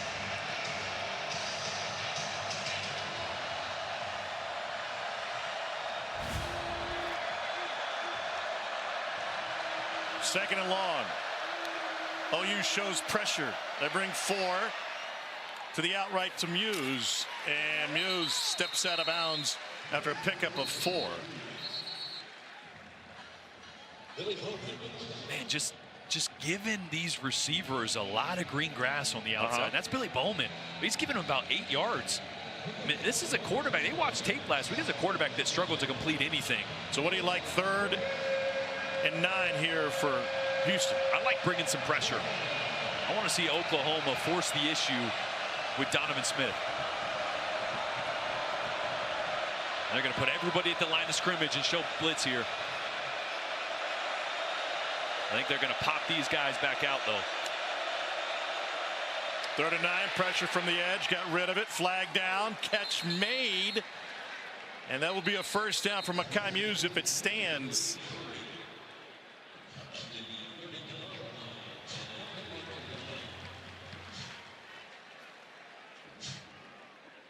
And they'll give Brent Venables an option here. Surely you want him to. It said it was 4th down. I thought he had enough for the first.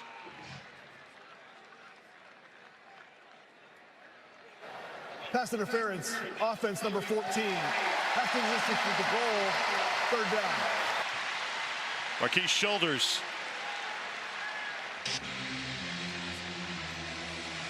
Shoulders gave a little shoulder to the defender. Watch this. Yep. And it was that motion of him actually kind of chicken winging that arm to try to get a piece of him. 3rd down, 24.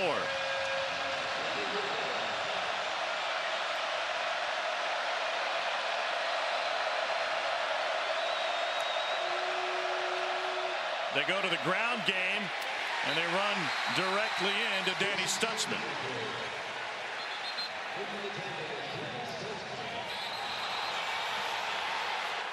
Boy, that this did get a is flag. And it's going to be on Billy Bowman. I think it's going to be a personal foul. Buried Mekhi Muse after that play was over.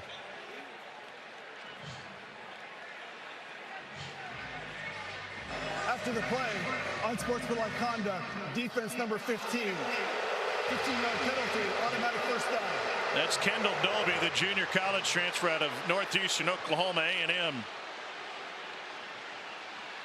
And this is a major miscue by Oklahoma. And this is what a leader of your football team can't do.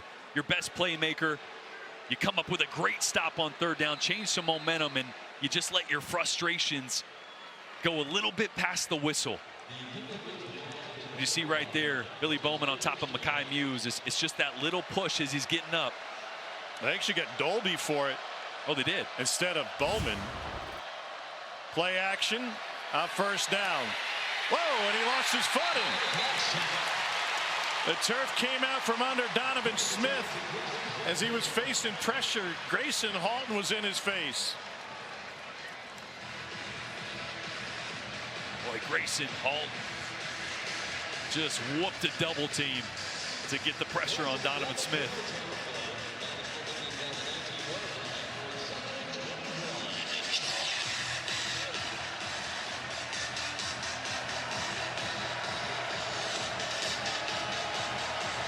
So 2nd and 21.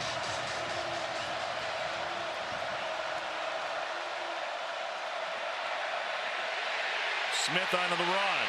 Still looking downfield. And incomplete will leave 3rd and long. Dominic Williams, former Horned Frog from TCU, chased him. On a really good job, in particular by Ethan Downs for Oklahoma, of seeing screen and not attacking the quarterback, staying back, plugging up the gap there. It's only the 2nd incompletion for Donovan Smith, and this will be the 12th play of this drive that's lasted almost 7 minutes but picked up only 12 yards.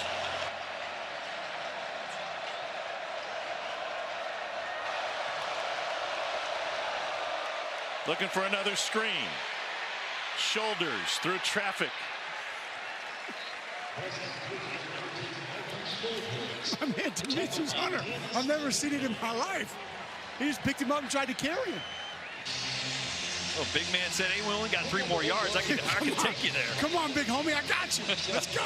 Now, he was looking at the wrong marker. That's 13 more yards. That's a long piggyback. It's an offensive lineman. Yeah, I know. Yes. Hey, math is not your strong suit, fellas. Team player. He's trying to help his man over the line. All right, so Billy Bowman Jr., we think the officials called the wrong number on that personal foul a few plays ago, but he has a chance for redemption here. Return game has been an absolute adventure on both sides. 41-yard punt, 2-point game, late third quarter here in Norman. Day began for the team with the Walk of Champions, new route, same great fans. And on their way in for their second home game of the season after a Friday night win to open the year. Flexing on them. The Oklahoma offense has stalled. There's a big gain on first down. Taylor Tatum, the freshman.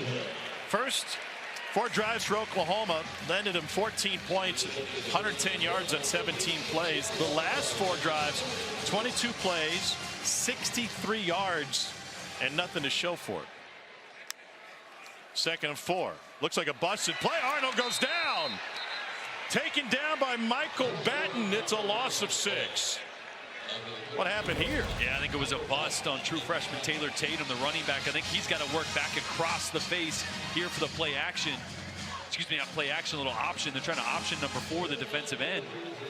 So Jackson's sitting there waiting for it. Running back goes the wrong way, and no dice.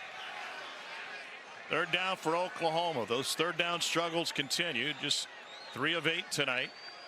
But a vast improvement over their week 1 against Temple.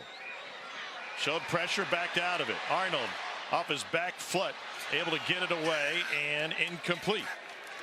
Reagans couldn't get his hands underneath it. A 3 and out for Jackson Arnold in Oklahoma. And the 3rd down struggles continue, but more so because of the 2nd downs. And we talked to Seth Luttrell, the offensive coordinator, about that. He says, look, RPOs, some tags were missed by receivers, routes were run wrong. It's not all on the quarterback. And again, a running back going the wrong way in the backfield never gives a play a chance on 2nd down. You're in 3rd and long, and that's been the story of the night for Oklahoma. Oklahoma has won 39 consecutive home games against non-conference teams. That is the 3rd longest active streak in the country. Muse from the 25, obliterated before he could get a step in. 41-yard punt, 1 on the return. Lewis Carter has been sensational on special teams. That's 2 or 3 big plays Lewis Carter has made on special teams. This punt cover unit has been big time tonight. So back into the hands of senior Donovan Smith, who played here with Texas Tech. Last year with Houston, he was one of the most prolific quarterbacks in the Big 12. 2nd in yards, 2nd in total touchdowns. He has hit on 15 of 17 passes tonight, but most of them of this variety, not much. Malik Carr, multiple flags down. At what point do we see Kevin Barbay, the offensive coordinator, and Donovan Smith take a shot and get more vertical in the passing game? Boy, until Oklahoma stops giving you the free access, and what I mean by free access not for an injured player. is space on the outside. The slots are getting a ton of green grass. Oklahoma's trying to rally to the ball, but they're giving them those easy completions. So I'd keep taking them. Mix in a shot every now and then, but take what Oklahoma's going to give you all the way down the field. Offense, number 4, 10-yard penalty enforced from the spot of the foul. 1st down. That is Stephon Johnson, who is injured in front of the Oklahoma sideline. They got a holding penalty on Jonah Wilson on the play.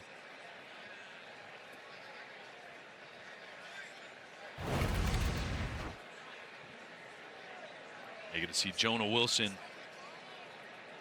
right here getting locked up. Jacoby Johnson, it's right here as he's trying to pull away. Again, great position. Me and Cole talked about this earlier today. It's tough as a blocker because you're taught to grab that jersey when you're in the right place and your hands are inside, which is okay. That doesn't get called until that guy tries to get away from you. And that's when you got to time it just right and let go. tough to do moving 100 miles an hour out there. Johnson's got a hitch in his giddy up as he heads over to the Houston sideline. Junior from DeSoto High School in Houston, started his career playing up the road for Oklahoma State.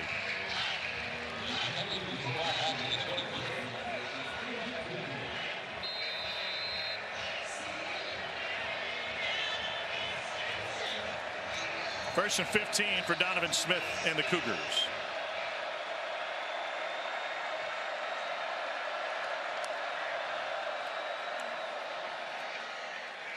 Stacy Sneed bottled up. Picks up one. And this Oklahoma team just kind of losing some of its temperament.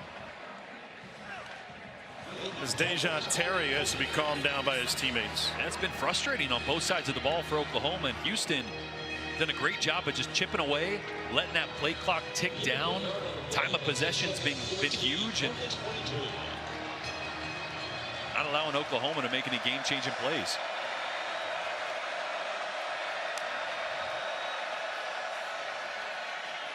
Sanford, flag on the play.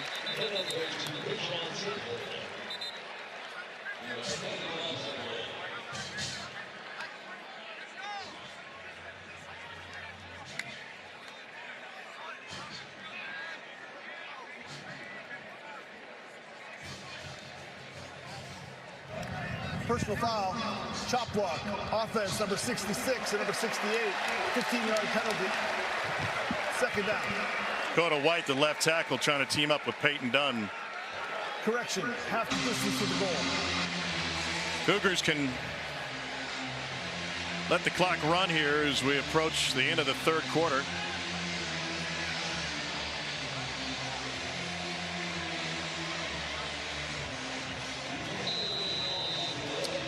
We'll get it ready for play, and that will send us to the third quarter break here in Norman, where the traditions are many, and it's rare to introduce a new one. Here's Toby Keith.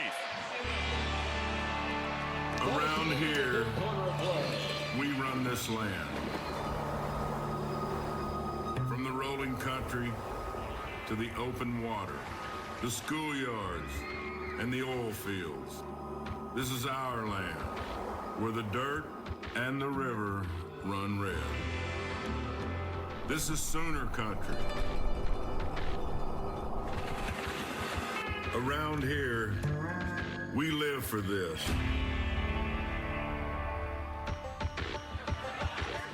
This is our home. We were made for this. Around here, there's only one. Come on! Welcome to the field. And Coach Bob Stoops. Hey, listen.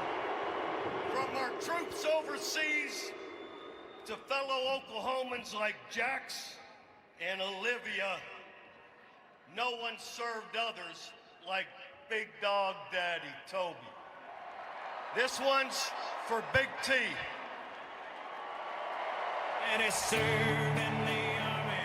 We lost his right eye, but he flew a flag out in our yard. Till the day that he died, he wanted my mother, my brother, my sister, and me to grow up and live happy in the land of the free.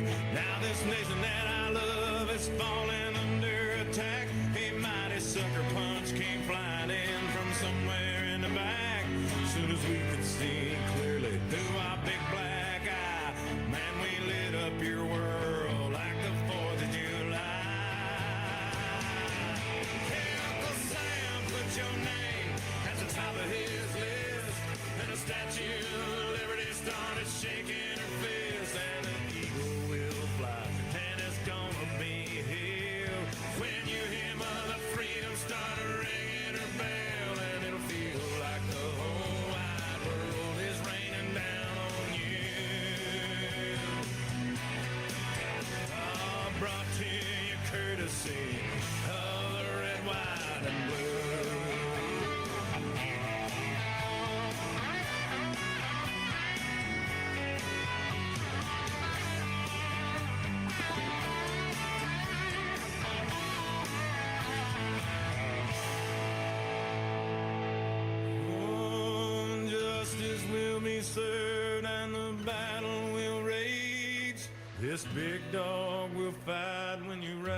winner's cage. And you'll be sorry that you messed with the U.S. of A. 'Cause we'll put a boot in your ass. It's the American way. Hey, Uncle Sam, put your name at the top of his list. And the Statue of Liberty started shaking her fist. And the eagle will fly. And it's gonna be hell when you hear Mother Freedom start ringing her bell. And it'll feel like the whole wide world is raining down on you. I'm brought to you courtesy of the red, white, and blue.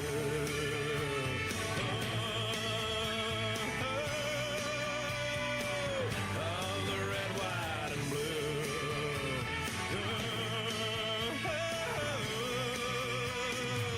Of my red, white, and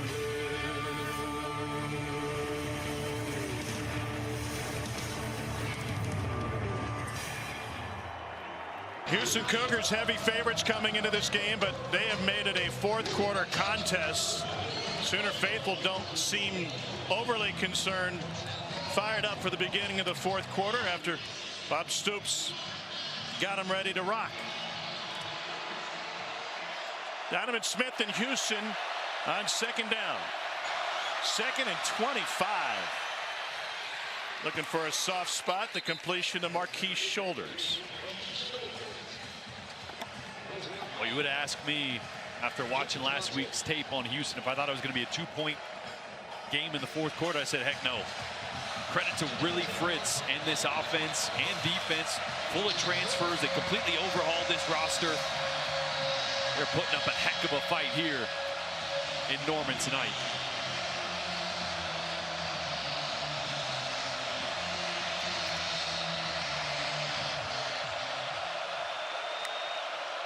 On 3rd and 16. Smith over the middle, intercepted. Taken away by Robert Spears-Jennings.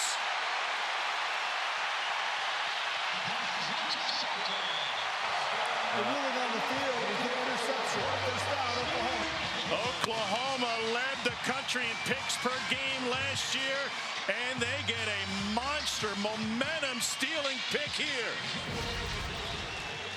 Boy, watch Spears-Jennings right here. He's going to be reading Donovan Smith's eyes the entire way. Working his way from the right hash all the way across, right under that tight end route. Just a great job in zone coverage of following the eyes of the quarterback. And this defense that was 7th nationally last year with 26 takeaways, 6 last week, comes up big again. Well, they ended up with such a long distance because of the chop block a couple plays ago, and Oklahoma trying to take advantage of it. And another short field for Jackson Arnold and the Sooners. Arnold hands it off. Javante Barnes cut down behind the line of scrimmage. Keith Cooper Jr. impacting this game again behind the line. I got to find a way to get your best player on offense the football. Deion Burks has got to be a factor here as Oklahoma looks to shake off what's been not a great 3 quarters of offensive football.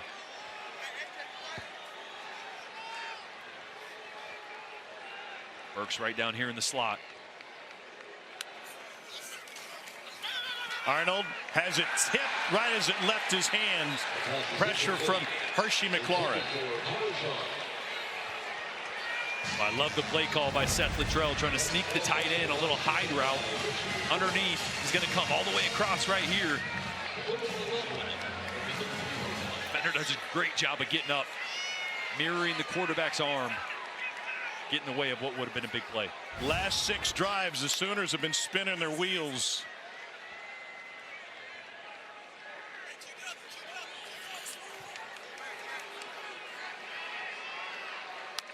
Third and 11. QB draw. Arnold lowers his shoulder. And that'll bring up 4th down. Sooner faithful didn't seem to like that call. What'd you think of it? I don't mind the call because I think honestly you want to pick up 7 or 8 there. If you're in a 4th and 2, You might go for it. You might go for it. Now, the smart move is kicking the field goal. You're only up 2 points. You extend that. You force Houston to have to score a touchdown. But at least it would have gotten you a situation where you would have thought about it. Instead, you pick up a couple more yards for a shorter field goal. 45-yard attempt from Tyler Keltner. Went 3 for 3 against Temple last week.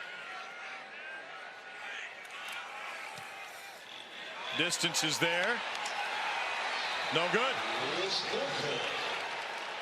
Missed opportunity for Oklahoma. They found nothing on that drive. A Jackson Arnold QB draw was the best play of that drive. And so the interception goes for naught. They get nothing on the takeaway. And Keltner with his first miss of the season as he yanks it left. College football presented by T-Mobile 5G home internet.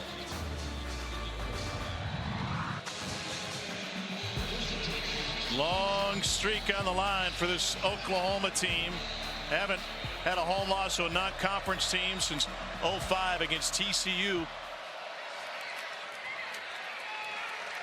Cougars and Sooners were conference mates last year,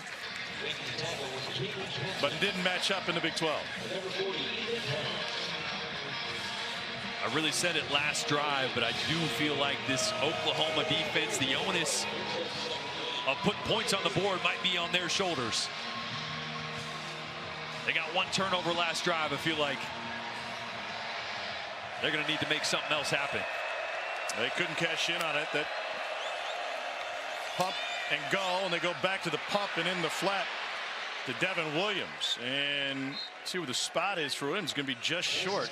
That would be that last list, by the way, against unranked teams out of the conference here at home. TCU back in 05 was in the Mountain West. It lose to Ohio State here a few years ago, and a ranked opponent. 3rd and short. Out of the shotgun for Donovan Smith.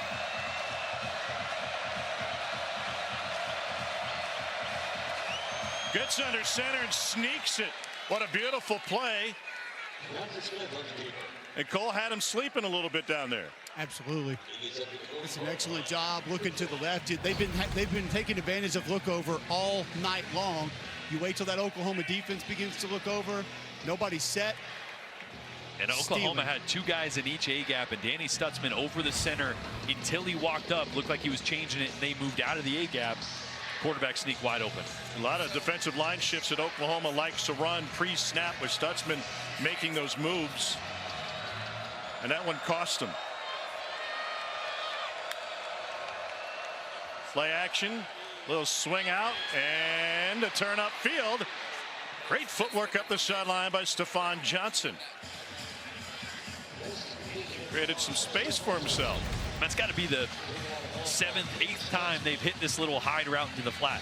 Receivers, tight ends, the free axis throws have been there all day, all night for Houston, and Oklahoma just hasn't had contain or an answer in the flats. Into Cougars territory now.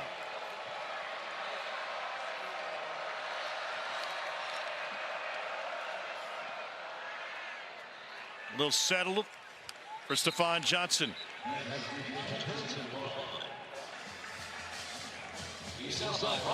I mean, look at the room that Oklahoma's given these Houston receivers at the line of scrimmage. It is free access right and left. Look at up top, 6, 7, 8 yards. Here we go. Now they're getting back into the face. I like this. Notice the proximity here. Last couple plays, they've been 6, 7 yards deep. Cougars run it this time. Big hit going off tackle of Rashawn Sanford the second. I've been kind of hoping these corners would start to challenge these receivers. I mean, receivers are a huge question mark for Houston. Talking to the coaches, like, we don't know who's going to step up. We're waiting to see. Co-defensive coordinator Zach Alley, first year here at OU. 3rd down.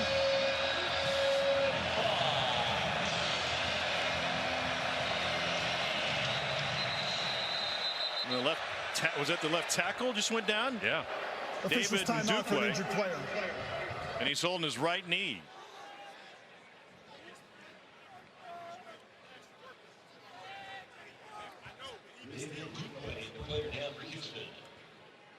Oklahoma clinging to a 2-point lead.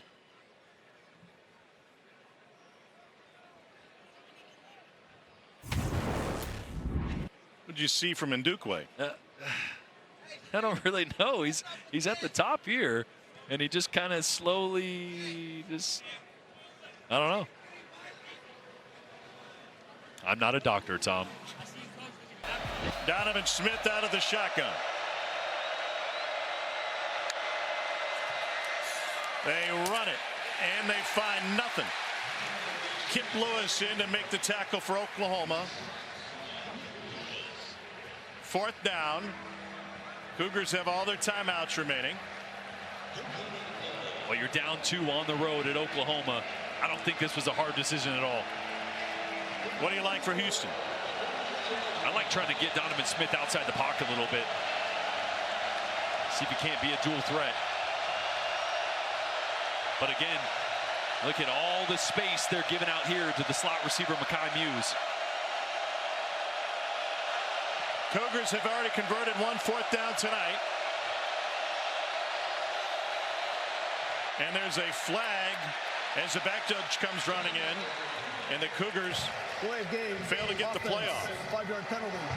4th down. Oklahoma had a dominant 28-year run in the Big 12 where they won more Big 12 championships and lost home games. But now, out of the Big 12 against the Big 12 opponent and their hands full, Cougars seem like they were content to punt it away the whole time. You know what that says? They believe in their defense. They believe that their defense has figured something out. Because otherwise you go for that. You are not expected to be in this game. It's 2 points. Got 4 yards to go. They have held Oklahoma to 188 yards tonight. Billy Bowman Jr. stands at his 8.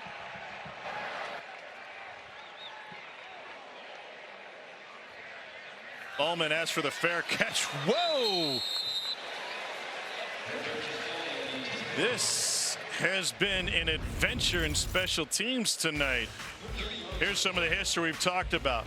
7 national championships, 7 Heisman winners, 50 conference championships. That's the most all-time.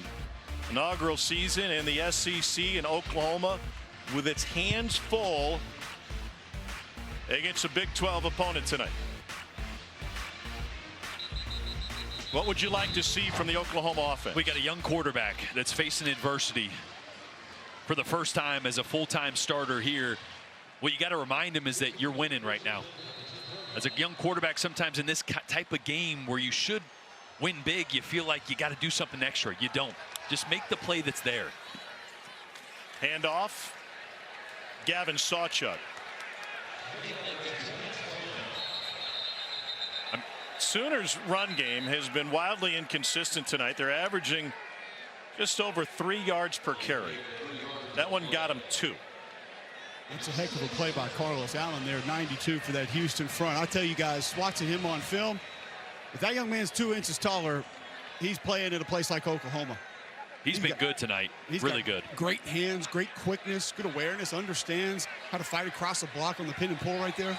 He's an Atlanta native, started his college career at Kennesaw State in suburban Atlanta. Here's a handoff, and it's a play action down the sideline, and incomplete, too strong to Reagans. McCutcheon with the coverage for Houston. So what did I just say? Take the play that is there. Yep. Take the easy one. You got your best player, Deion Burks. Look at all this space. You don't need to take a one-on-one shot down the sideline. Just flip it to him. It's a hitch route. He's got 6-7 yards of separation after he catches that ball. Don't try to do too much. You're winning this football game. Just take the play that's in front of you. Arnold in the second half is just 5 for 9. Averaging less than 6 yards per completion. Pressured, gets rid of it, and finds his man, Deion Burks. That is an Oklahoma first down before Michael Batten could bring him down. Boy, how much did this offense need that right there? Huge sigh of relief from this fan base. And for Jackson Arnold, just to feel like There's some momentum there, some positives. You got a first down. See if you can build on it here.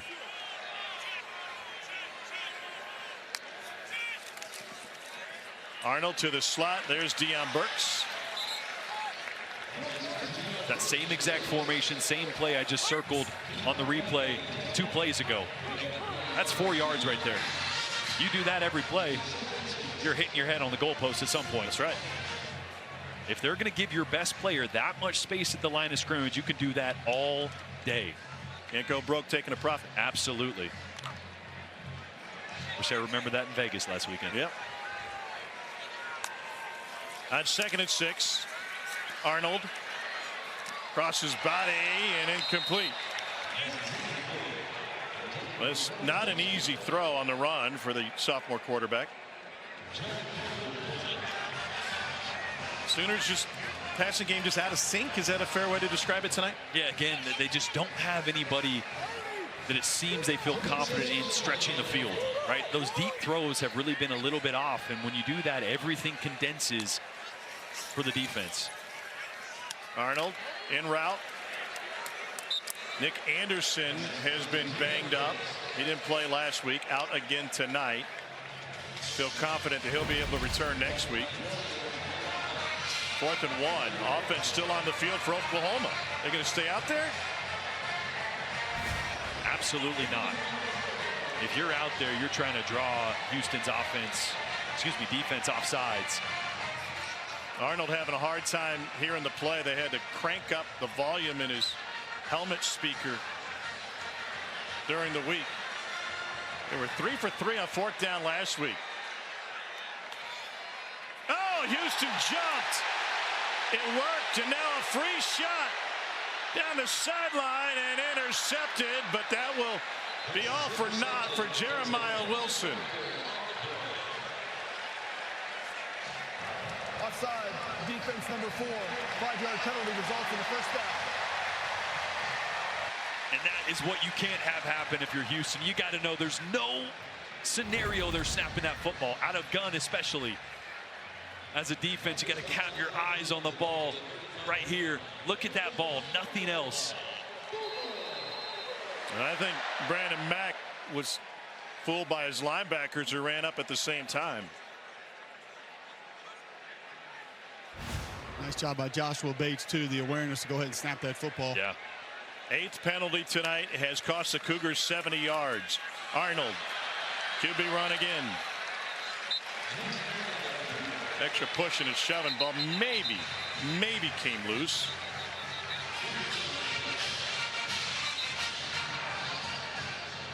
All right, now if you're Jackson Arnold, and if Running on the field as the runner was down prior to the ball coming loose. 2nd down. And if I'm offensive coordinator Seth Littrell, I'm reminding my quarterback in his helmet right now, hey, we're in 4-minute offense. We want to milk that clock. Want to keep this drive going. Want to start to force Houston at some point to use some timeouts. We don't want to give up this ball for the rest of the game if we don't have to. Play clock at 3, 2, 1. They get it off. And that one is spotted right at the line on the Javante Barnes run. Sometimes this is the hardest for a team that plays up tempo so frequently. First down. You know, to slow things down, you feel like you get yourself out of rhythm, but be diligent. Let that clock tick down. Can we turn the speaker up just a little? It's not loud here when they're on offense, and he's still having to cover his ears. Can it go to 11? Handoff. Barnes met by Batten after a pickup of 2. 2nd and 8 forthcoming as the clock rolls. 3:20 and counting. Well, Seth Littrell mentioned that they had to buy new speakers. They knew it was going to be loud. Really not that loud right now, but they upgraded their speakers, so. It was interesting hearing him talk about Danny Stutzman taping his ear holes last week and then ordering new speakers so they'd be a little bit louder. I think when we knew this technology was coming, we didn't think about the defensive players in environments like this where you want it to be loud, having trouble hearing. Yeah, well, I'm just shocked that Arnold's having a hard time hearing.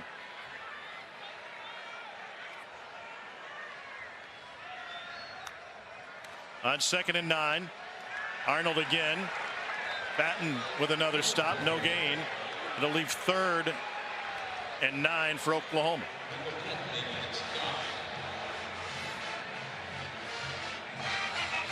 Remember, the clock will stop with 2 minutes left in the half. Just 1 second extra. So they're going to have to snap this ball before the 2-minute timeout. And a massive 3rd down here as Houston still has all 3 timeouts if they can come up with a stop.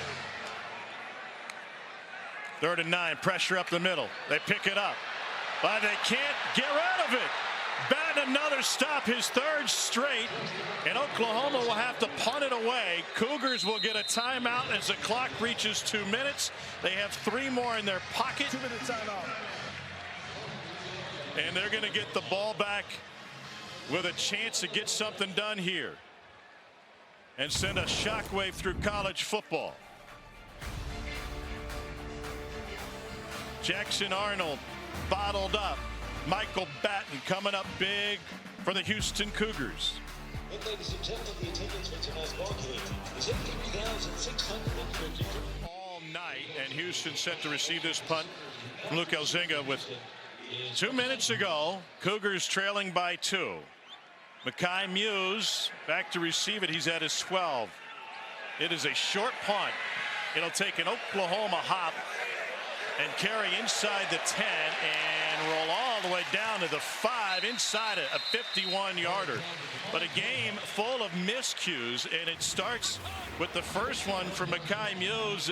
We're still not sure touched his hand, but it led to half of Oklahoma's points tonight. Yeah, great field position there. That offense was able to capitalize quickly, and it felt like Oklahoma was going to get rolling.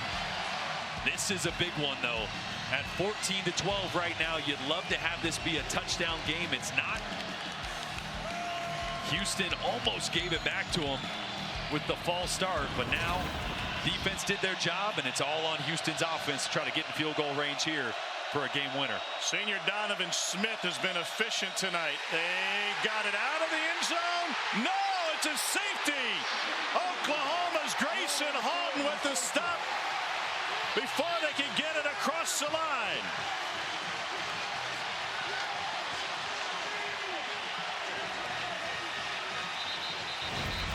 They review all scoring plays, so they'll take another look.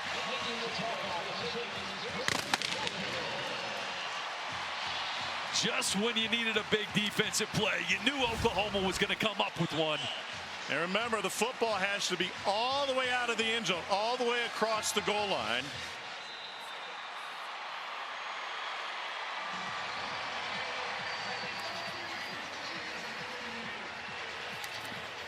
So Oklahoma's offense has been sputtering. The defense gets on the scoreboard. A safety for Oklahoma. See what forward progress after they review it. Well, here's a couple looks, and we'll get a call on this play. After further review, the ruling on the field stands. Safety.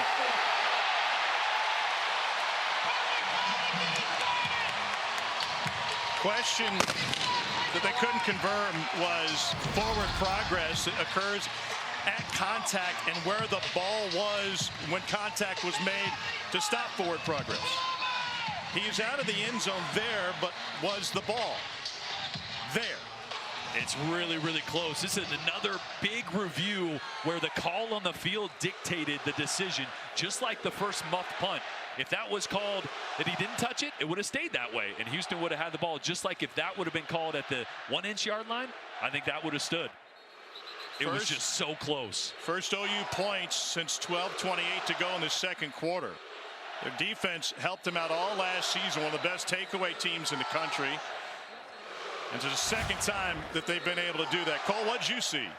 There was a late stem down to a bare front. Jordan mentioned it in the broadcast. That Oklahoma front will move before the ball is snapped. Zach Alley stems them down into a bare front. So center and both guards are now covered, and it was an absolute whiff on Grayson Halton. So if you ask me, Tom, that stem is a major part of what made that happen for the Oklahoma defense.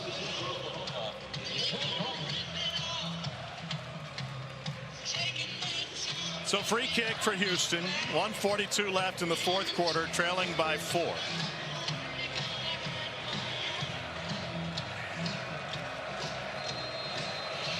We'll see how they handle the free kick. You don't have to onside it, right? You have all 3 timeouts. Can't be easy to get a punt off with the shotguns going off in your ear.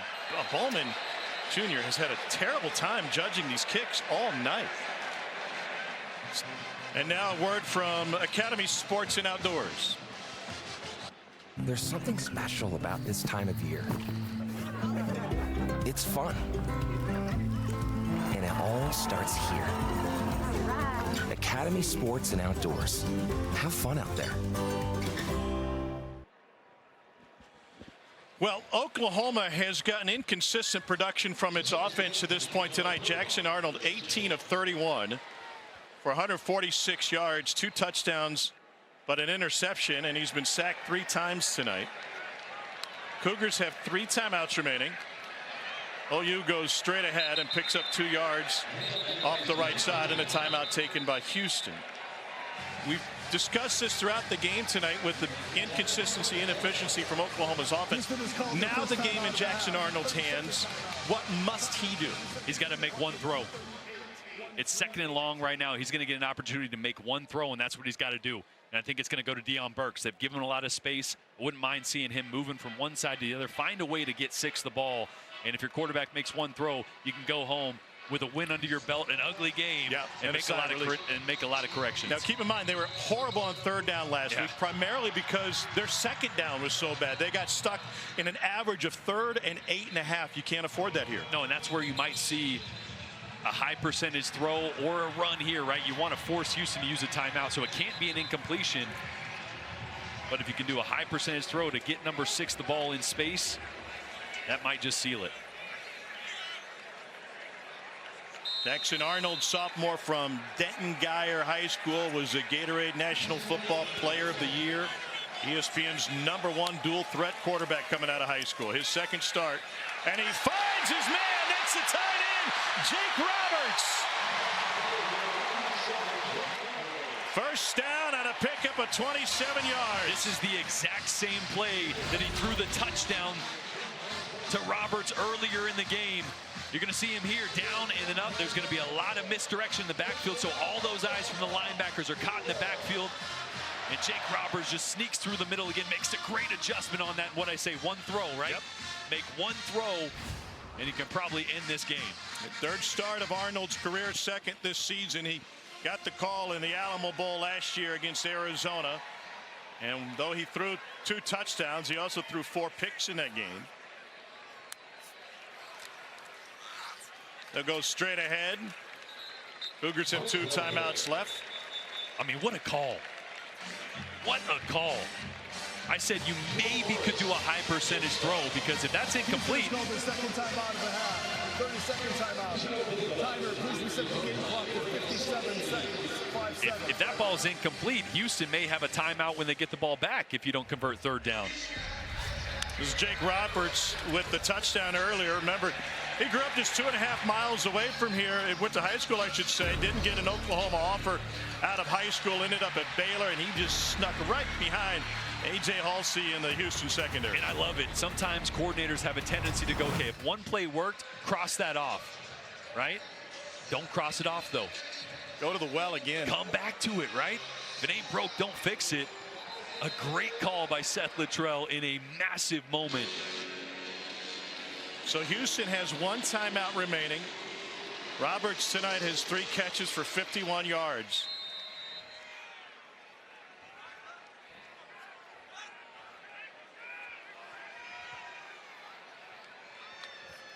Second and 8.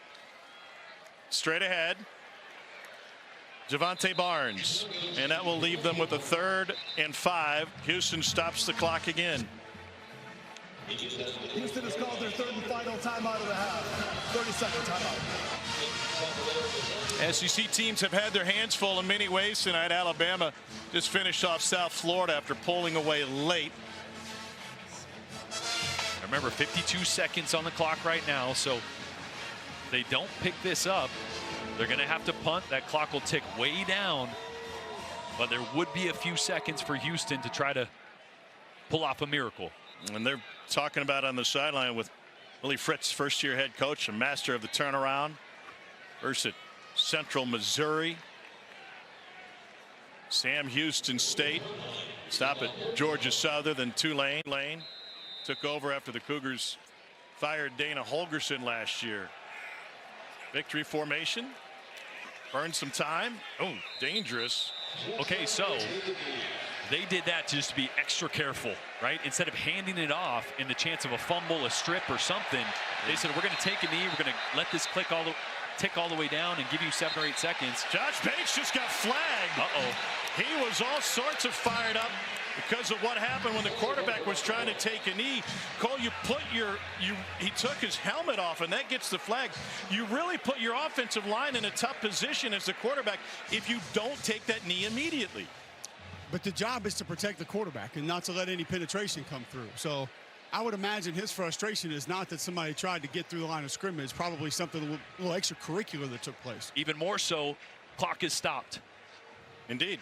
They took a knee there to try to run it play, out. Unsportsmanlike conduct, offense number 64. There will be no 10-second runoff on this play.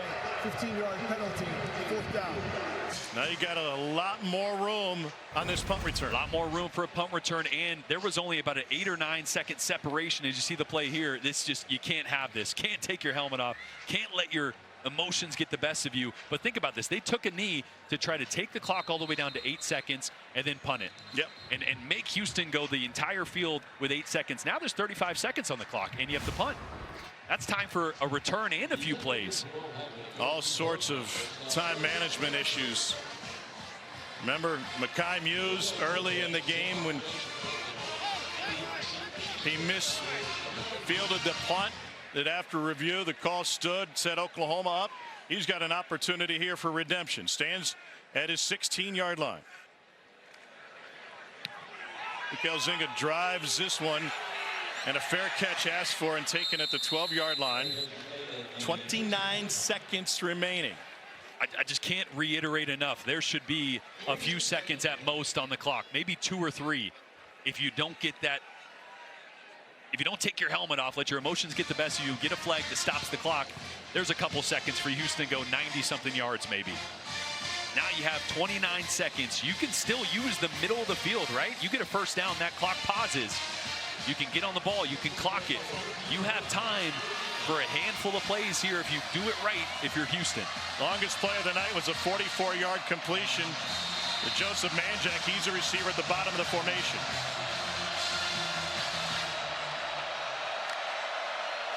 Four-man rush. Donovan Smith on the roll. And he'll throw that one away. He might have had Manjack there in one-on-one coverage if you want to take a shot. At some point, you got to take a shot, right? I mean, you cannot play conservative with 23 seconds left just to get it downfield. No, you need 2 big chunks, right? You got to at least get around to the opposite 40-yard line to have a chance to throw it into the end zone for a Hail Mary at the end, down 4 points. And the safety took the kicking game out of it. Need a touchdown.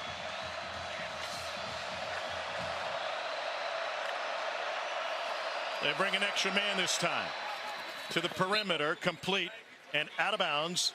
That's Mekhi Muse. 19 seconds left. Cougars out of timeouts. They used them when Oklahoma was on offense. 3rd down, 19 seconds remaining. Yeah, if I'm in the helmet of Donovan Smith right now, and I'm Kevin Barber, I'm saying, hey, we can still use the middle of the field here. Don't be afraid of the middle of the field. Then you got to clock it. Yep, but it'll pause on a first down. At least you have time to get to the line of scrimmage and clock it. 3rd down, 5. Bow, found him, got him on the sideline. That's Mekhi Muse again. But see, short of the first down. Oklahoma's fine with that. You want to take 5 or 6 yards at a pop? That's fine. We'll let 5 or 6 seconds come off the clock every time. Once again, that's why you got to take a shot at some point, and that shot may take time. 4th and 1. It all comes down to this for Donovan Smith in Houston.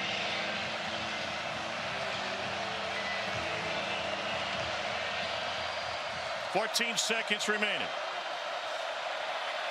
Smith steps up on the run. Lobs it. Caught. First down, Cougars. The clock will stop on Rayshawn Sanford's catch. They got to clock it. 7 seconds remaining. The clock will run once the ball is ready for play. They're going to try to run a play. I don't know why. I would clock it, get set, and get a play you like, but they're going to go. And so it comes down to this. Steps up, gets out of trouble, zeros on the clock to midfield, and lateral it. The ball's loose, but got pitched forward after the kick. And they roll it down at the 41-yard line, and Oklahoma escapes with a home win against Houston. The ruling on the field is the runner was down prior to the ball coming loose. The game is over. Billy Bowman Jr. wants the ball. Donovan Smith and Houston could have clocked it, Jordan. They would have had more time to collect their thoughts and maybe get 2 plays out of it, or just set up for one big one. Or just remind everybody, as soon as you catch it, it's lateral time, right? I don't know if the receiver there knew that he didn't have time. You got to toss that ball and start playing backyard football. So that's where I love to clock it in that situation, so you can all get on the same page, run the play you practice, know that you got a lateral, be ready for that, and at least give yourself a chance. But it was ugly. You love to win when it's an ugly game, and Oklahoma's going to make a lot of corrections on both sides of the ball after tonight, but you can do that with a W in your pocket. Well, Tulane is up next for Oklahoma next week, and Tulane nearly got a win against Kansas State today. And then you step into the teeth of conference play, starting with Josh Heupel's undefeated Volunteers. Then you go to Auburn. Then you match up with Texas. Man, oh man, they got to get better and get better fast. They got to get better on the offensive side of the ball. 249 total yards. It is not up to par at Oklahoma. When you have the talent that you do at quarterback with Jackson Arnold, he's young. He made some mistakes. But you got to find a way to get those guys on the outside involved and find a way to create some explosive plays. If you're Houston, you're 0-2 in the Willie Fritz rebuild, but you've got to feel fantastic about this effort tonight, especially after getting dismantled at home last week by UNLV. You just went toe-to-toe with the 15th ranked team in the entire country on the road in a hostile environment, 4 quarters, and gave yourself a chance at the end of the game to win it. This is a superb job by Willie Fritz, and again, 63 new players on this roster, a heck of a fight by Houston.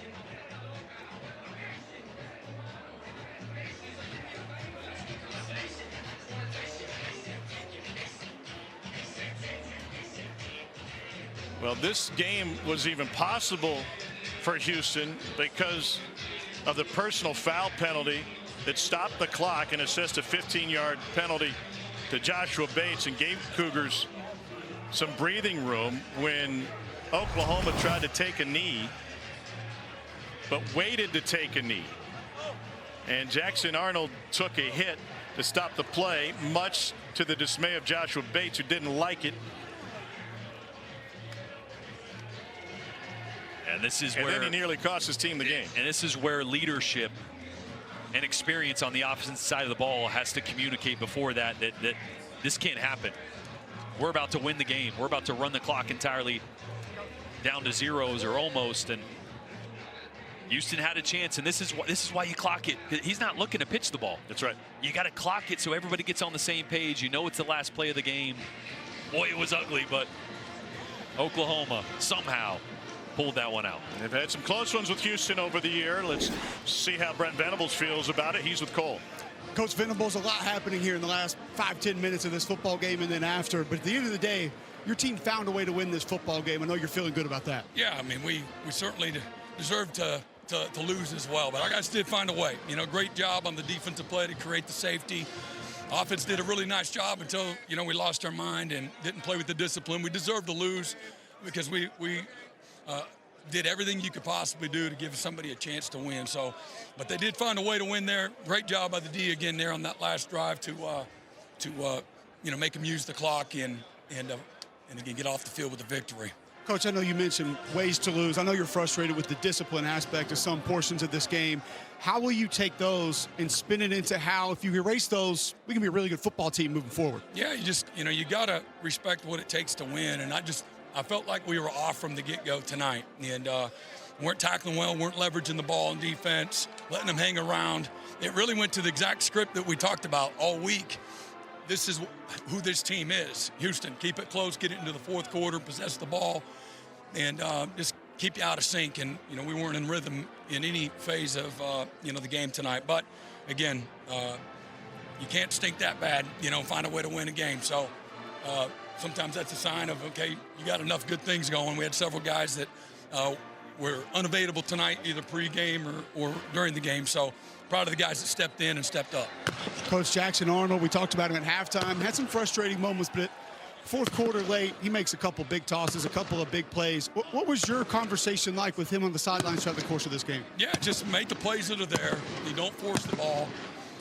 Let the guys around you, help you. And again, take care of the football, and we'll win this thing on defense. Thank you, Coach. All right, appreciate it. 16 points for Oklahoma, their fewest scored against an unranked non-conference opponent since that 05 game against TCU, and they only scored 10 in a loss. Defense gave them 2 of them. 16-12 is the final score. Oklahoma holds on for the victory, and the Sooners, most importantly, go to 2-0 on the season with Tulane coming in next. Coming up next, SEC football final. Let's get to the studio to give you all the highlights from a busy day in the SEC. Dari Noka, Chris Doring, and Benjamin Watson. Gentlemen, it is all yours. Oh, no! We suck again!